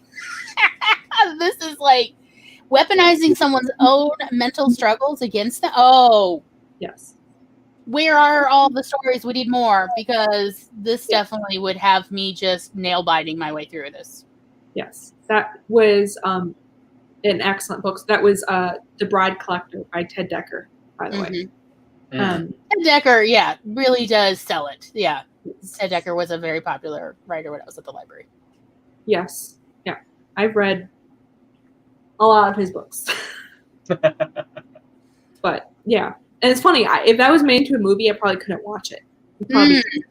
But I can handle those books. I can read it. I can't watch it. Because you can like kind of put it down, and it's not. With movies, they can get kind of intense because it's happening, and maybe you're so caught up in it you don't realize I could just pause this. I could, if you're watching at home, but if you're watching the theater, you're just stuck. Right, and I think for me too, a lot of those type movies will do jump scares. Oh, I hate jump scares. I cannot do jump scares. So with books, there's no jump scares. Exactly. So, and they mostly in books tend to focus on the psychological aspects rather than just the plain, like they focus on what's actually scary, in my opinion. And they don't cheap out with that. They can't. They don't have that option. So, yes. Maggie's. Oh, sorry, we're not. Oh, here, go ahead. Maggie says also an interesting thing would be someone who only has data versus actual call service would be interesting because you have to have access to a network or pay per use phone that has run out of minutes. Yes. Yes, I have done that. I have muted, especially when I already know where the jump scare is. I have actually muted because I always have the subtitles on. I love subtitles. Because I also have auditory dyslexia, so I often mishear stuff. So I have to go read it real quick. Did I just hear correctly? The CB says the shopping mall not far from me does not have good cell coverage. I know that because when I had applied to move, and the housing association called me, and I had no signal. Real problem. Yes. There are all sorts of ways, modern ways, to still tell real nail biters in a satisfying way that people actually feel like could apply to their life. And there's definitely a good subset of thriller horror readers that like the more realistic version because they're like, could be me, it could have happened to me or something. And so they like that it also gives realistic solutions. And I definitely could relate to that of when I was reading horror. I don't really anymore because I need to sleep at night. But I have a very wild imagination. But when I do read it, I do like those. I also like the fantastic ones too. Of I'll just take some monsters. Okay, thanks. Yeah. Huge Doctor Who fan. I'll just take some crazy monsters. There's some really crazy monsters in Doctor Who, and I love those too. Yeah. So, but we wanted to talk about these thematic storytelling. What was the part, Tom, that as we sort of kind of wrap this up, where that you had something that you wanted to say about the Captain America movies? Do you remember? The only thing I can think of really offhand is that part about they don't use roadblocks. Mm-hmm. It's not I can just punch my way to the other side of the wall. It's I'm going to have to, essentially it's like being stuck on the highway and there's what do you call it? What's a reroute? It's a detour. A detour. There's always detours as, they're trying to get to that goal instead of just blocking them, so you still get that agitation of, will they get there in time? But instead of it just being an oppositional situation, it's can they accomplish all of this in time? Mm-hmm. Mm-hmm. And I thought it was a nice different approach from what I'm used to seeing with the hero genre. Mm-hmm. The hero genre is usually very the simplistic Batman and Superman, I can punch the villain. It's instead all right, I have to get through all these tasks. how are you going to get, the high school, or how are you going to get to the party on time if, you haven't done your Cinderella duties? I do love the list against a ticking clock. It does make running through a list exciting. It does take the mundane drudgery out of a list. Like, I have to do it in this time. The ticking clock is ticking, that sort of thing. Yes. Yep. Taken. Now, what I remember we talked about, though, Tom, was that each Captain America movie had within its own film its own theme. Oh, that's right. It had reinforcing themes. It had reinforcing themes, and then it has more of an overarching theme. That's what I was. Sorry, go on. Well, that's what I was talking about with the first one's perseverance. There's so many different story arcs throughout that are about perseverance, both with Captain and other characters that reinforce and overlap so that it feels like one unified story. Even the Red Skull and Dr. Zola? Yes, Dr. Zola, yes. Are persevering to create this army, to explore this power, to do this in all their little story segments. It's still about perseverance. It's just the negative side. Sure. We see the relationships and friendship building in the second one repeatedly from, with almost every character. It's a different way of how do you build this relationship. Whether it's Black Widow trying to be nurturing with Steve, or, Sam going, I know you would never ask me to do this. That's why I'm volunteering. Mm-hmm. It's all about how do you show these friendships? How do you show these relationships? And so you end up, part of the reason you enjoy this movie is actually that you don't have to, it's not original. Even inside the story, it's derivative. Mm-hmm. So you're never taken out because you expect it to be still within these guidelines. Right. It's just all these relationships. Mm-hmm. And then, where you see that third movie where it is about boundaries. Everyone's got boundary problems in this movie. Everyone. There's so many boundaries, so poorly constructed, so messy. Some people need some medication. There's nothing wrong with a little medication to help your brain once you know why it's malfunctioning. And trauma can, go make any brain go haywire. So it's perfectly reasonable. A little medication goes a long way. Yes. We couldn't save the president with the suit. How are we going to save Pepper with nothing? Amen. I feel that a lot. Maggie says Newton's second law paradox never applies to Marvel or most media themes. Cold, Maggie. There is always a scenic route to the solution. I agree. It's called My Life. And I suspect Maggie's as well. Real quick, I didn't get to mention before. CB, your writing numbers are amazing. You are amazing. We are all super proud of you. Sorry, I forgot to highlight that one, didn't I? I don't know, because, when I'm talking, I don't really read down. But I am like, yes, OMG, CB. I celebrate you every week. You're amazing. Yes. There it is. Yes, there. Look at that. Holy cow. I'm teared up just thinking about it. I'm so proud.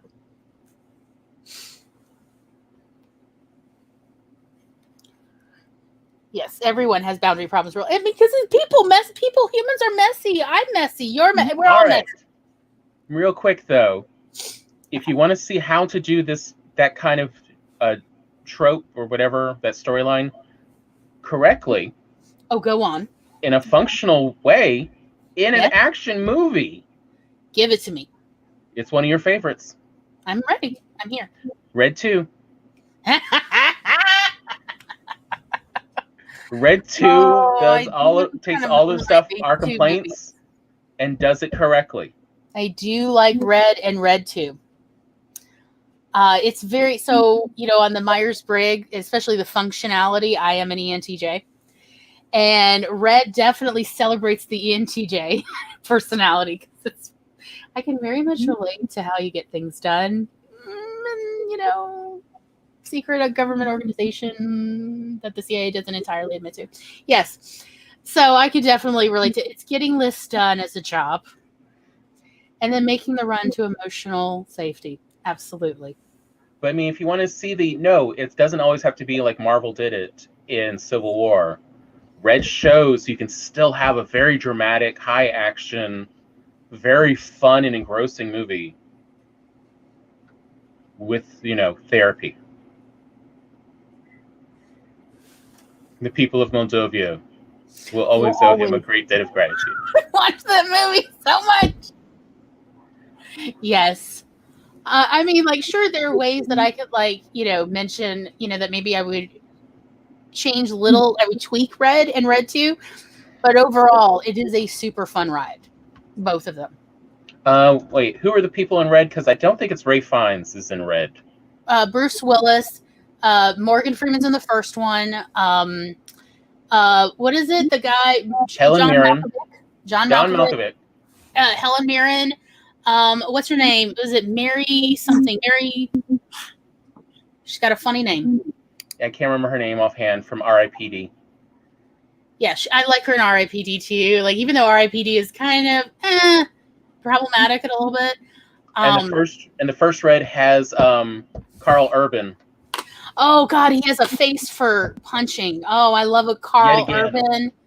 When you see Carl Urban, he's going to get that face punched. It's fantastic.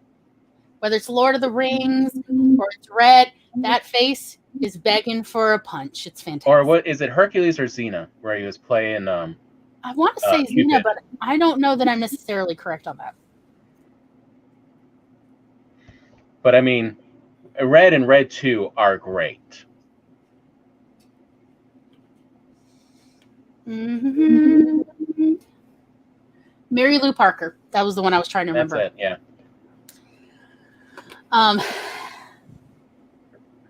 Because again, I'm tired as well of hearing media companies going, "Oh no, that's too hard. We can't do that kind of story. People won't watch it." It's right there with, the audiences don't want a strong female character. Okay, there's a lot of movies and action movies and thrillers that say differently. Anytime somebody says the audience doesn't want a strong female character, I hear sexism but I can't write a strong female character because I'm a jerk. That's what I hear. Which there's a lot of misogyny, and people are not necessarily aware of how much internalized misogyny they may have, including women. I mean, I'm not letting anybody off the hook on this one. But the only way it will get better is if we face it and process it. It's the only way. So you won't get better at writing strong female characters if you don't practice. Mm-hmm. And then get friends to give you honest feedback, particularly if they happen to own a luxury vagina. All vaginas are luxury. Because that's why there's luxury taxes. That's how I know. So I'm just saying, we won't get better, so we practice. Eva says, if a female character is so strong, I assume she's there simply for sex appeal. I mean, sure. I wanted to be here when I retire, arranging flowers with a machine gun pistol under the trimming. I mean, it's so relatable. Because you never totally stay in a retirement. Have I stopped being a librarian even though I'm not attached to a particular library? I can't undo it. Have I stopped teaching even though I am no longer attached to a school? It's still happening. It's hard to retire. It's so true. So, y'all, are we about ready to finish the wrap up? How are we doing? I think so. That's everything I can think of. Yeah, I think my introverts here are about peopled out. Well, I also know in 15 minutes I have to go talk to a different group of people. Oh dear, I'm so sorry. It's okay. I knew this was going to happen. That's why I signed up for it. I'm prepared. But I mean, you did dare me to do this season. I totally did. And how could I not participate? You knew what you were getting into from the start. You're the one who set up this master plan. Absolutely. You See, knew this is all just my plan on making sure that I'm nice and tired at night, so I sleep well. Well, that's nice. True. Oh, I love being able to just fall dead asleep when my head hits the pillow. Doesn't that that is such a good sleep? It's like you can't buy that, you know? It's so good. Maggie says, my camp Nano is delving into the Aztec mythology, a warrior goddess. Oh, I'm not going to pronounce that right. That's so cool. Say it. Oh, I'm not. Oh, okay. I was like, do you know how? Because I don't. Nope. And the sun god, something I'm not going to pronounce right. Just don't even go ahead. The shame of me. I'm so sorry. We sometimes joke about having like a little sideshow of Gloria Reed's medical Wikipedia pages. Oh God, the mispronunciations, and also I'm just sometimes say, I'm not gonna say it again. And I could join you with that because I know how to botch things like nobody else. Yeah, I believe the goddess is Koyojawaki. The sun god, on the other hand, even I'm not sure how you're supposed to do that. Let me tell you, even reading my own books, I have mispronounced names and things that I created. I feel better now that you say that. Like, I'm like, oh yeah, great. Like, I created and thought of how to pronounce it, and then found 5 different ways to botch it within trying once to say it out loud. So no, you make me so happy. You make me feel like I'm not alone in this. You are not. This is why I was like, I need friends to help me read, because if it's just me, no one's gonna want to listen because I'm just gonna botch every word. My written vocabulary is like 1,000,000 times more than my spoken, because half the words, even if I know how to pronounce them, I will ruin it. I will botch it. Mm-hmm. Got it. So, what do we have? Oh, we have to talk about next week. Okay. Yeah. I may be forgetting people. Oh, well, if I forgot somebody, please no. Oh, there, I see who I forgot. Yes. Okay. I did forget somebody. I'm just updated with stuff because I'm that kind of gal. Okay. I tried to update it earlier, and then anyway. Next Monday. Wait, okay, what are we talking about? It was just what the storyline was for. Oh, that sounds fantastic. They were siblings, but because of a prophecy, she and her 400 brothers tried to stop his birth, but he was born full grown and fought them, putting on the skin/armor of those he killed to steal their power and magic. Oh, so much family drama.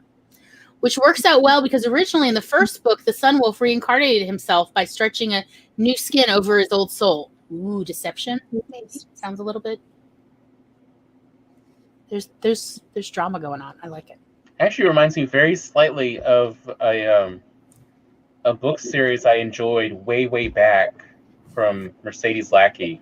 I was about to say, what are we talking about? Animorphs? No, Diane Trigard. No, okay. Diane Mercedes Lackey, the Diane Trigard series.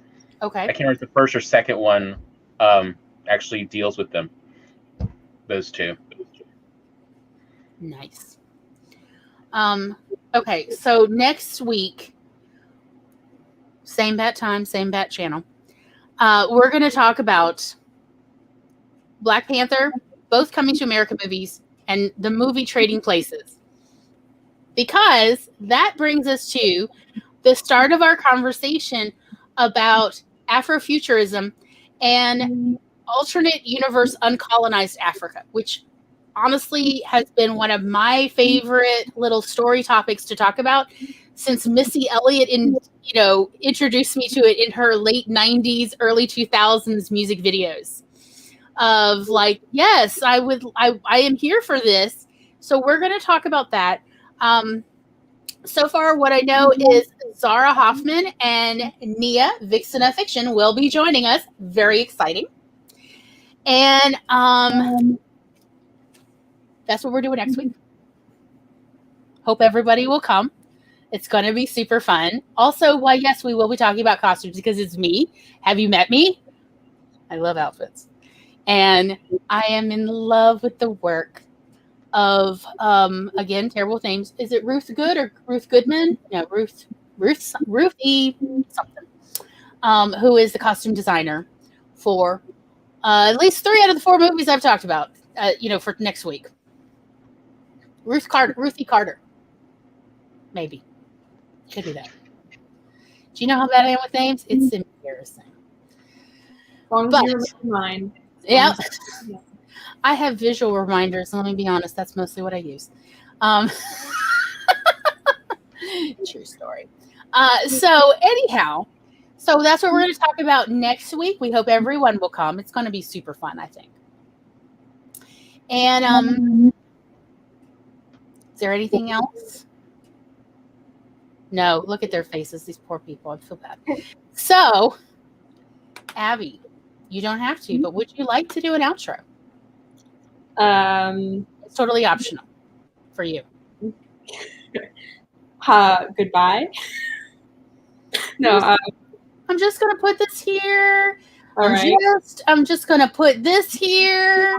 It's such a put this here. My last outro. Like, I think you did a better job doing it for me than I could do for myself. Okay, let me ask you, Abby. When is the next book coming out? Do you know yet? I'm not quite sure yet. Still figuring out dates. Okay. What is the name of the last book? Because again, I am bad with names. The last book is A Town Without Time, and then the book before that is The Dark Castle. Okay. And there are links, including Goodreads links and Abby's Amazon author page links, if you'd like to check out these books, as well as here is her social media, Instagram and Twitter. She is real. She does have a channel. One day we'll convince her to get a Vanity Earl. Yeah. Someday I'll actually put in the energy to actually do that. I mean, you've got the cosplay going. I love it. I love the cosplay, honey. It's fantastic. And let's see. So lots of writing, very engaging person, and it's fantastic when you're having an on-screen meltdown. She does handle that surprisingly well. It's like she has prior experience. Yes, it's fantastic. She's very gifted. I highly recommend reach out to Abby. I'm better in a meltdown than I am regularly. Look, we need people like that in this world, okay? Very valuable indeed. Okay. Okay, good. Get me off the other people. Thank you. Appreciate it. Okay. I want people to know that you're fantastic. Thank you. Now it's Tom's turn. This is our game. Okay, Tom and I literally practiced this a couple days ago. Okay. Fun fact you may not know about Tom. I don't remember any of the ones that I'd already decided. I wish I'd written it down. He's awesome. He is awesome. He is fantastic when you have technical problems like with computers. I've taught him everything I know about fixing computers and phones, so I can definitely vouch for him. And then he has gone beyond, not to short sell him at all. Also, he does technically have a book. I mean, it exists, and if you message him, I'm sure he'd send it to you for free, unless you want to spend that $3. I'm just throwing that out there. Let's see. His links are below. Oh, what you may not know about Tom is that he is one of a literal handful of people in America, let alone the world, who is a professional printer. And what that means is he is both a very talented professional film printer as well as a digital printer. There's literally, I think, 2 or 3 other people in America who can do what you can do, Tom? Probably, I think, because I can do both computer and... Yeah, film and computer digital printing. And chemistry. And there's only, a few people in Europe as well, and a few people in Asia. It's just a handful or 2 people. Tom is a genuine and true photographer's best friend kind of printer. When we think of photographers like Ansel Adams and Avedon, what really made them exceptional photographers was they had professional printers who were like partners, essentially uncredited partners for the most part. And Tom is that. And Tom has been that for me as well. If I had my druthers, Tom would be able to get a job that way. But you have to have money to make that kind of money, because you essentially need to be able to stay independent for 5 years to build your business for that. But I think it's the coolest damn thing ever that I have my very own professional printer live in. There. Do you feel better now that you're out? Do you hate me? We're doing a thing where we practice, so it is now my turn. Okay, get ready. All right, so Glory is the teacher you didn't know you needed. If you need to create a way for people to learn, Glory is the one who can figure out how to do this in a self-setting way. Methodology. I mean, Glory will create a methodology for everything from how to cook to if we really had money and resources, Glory would have been able to really do her real plan, which was school in a box. Every grade with all the lesson plans for all the types of kids. It's actually quite achievable, but it does take a certain skill set and point of view to really approach it. And that's what Glory's been doing all her life, is working on methodologies. I mean, Glory did a great one on, becoming a photographer. And while she definitely, gives her parents credit, she still is the one who really put together this how to become a writer. What are the tasks you need to do to train yourself to be a writer? And again, so it's like pretty much if you can work it as a methodology, Glory's the person to go to. How did world building in 5 simple steps? So, okay. Yeah, this is over. One day this will get easier. Our goal with doing this, where we essentially talk about each other, is if we practice this enough, we'll have an easier time learning to do it about ourselves. Of like doing that scaffolding. Again, hello, welcome to my methodology. So anyhow, yes. Eva's so sweet. I just want to point out Maggie said about Tom. Hi, I write critiques. I am tech savvy. And so I think that about wraps it up. Abby, do you have any engagements coming up anytime soon? Nope. Just checking. Abby will be back with us. Let's see, she's on here somewhere. It's the last 2 episodes.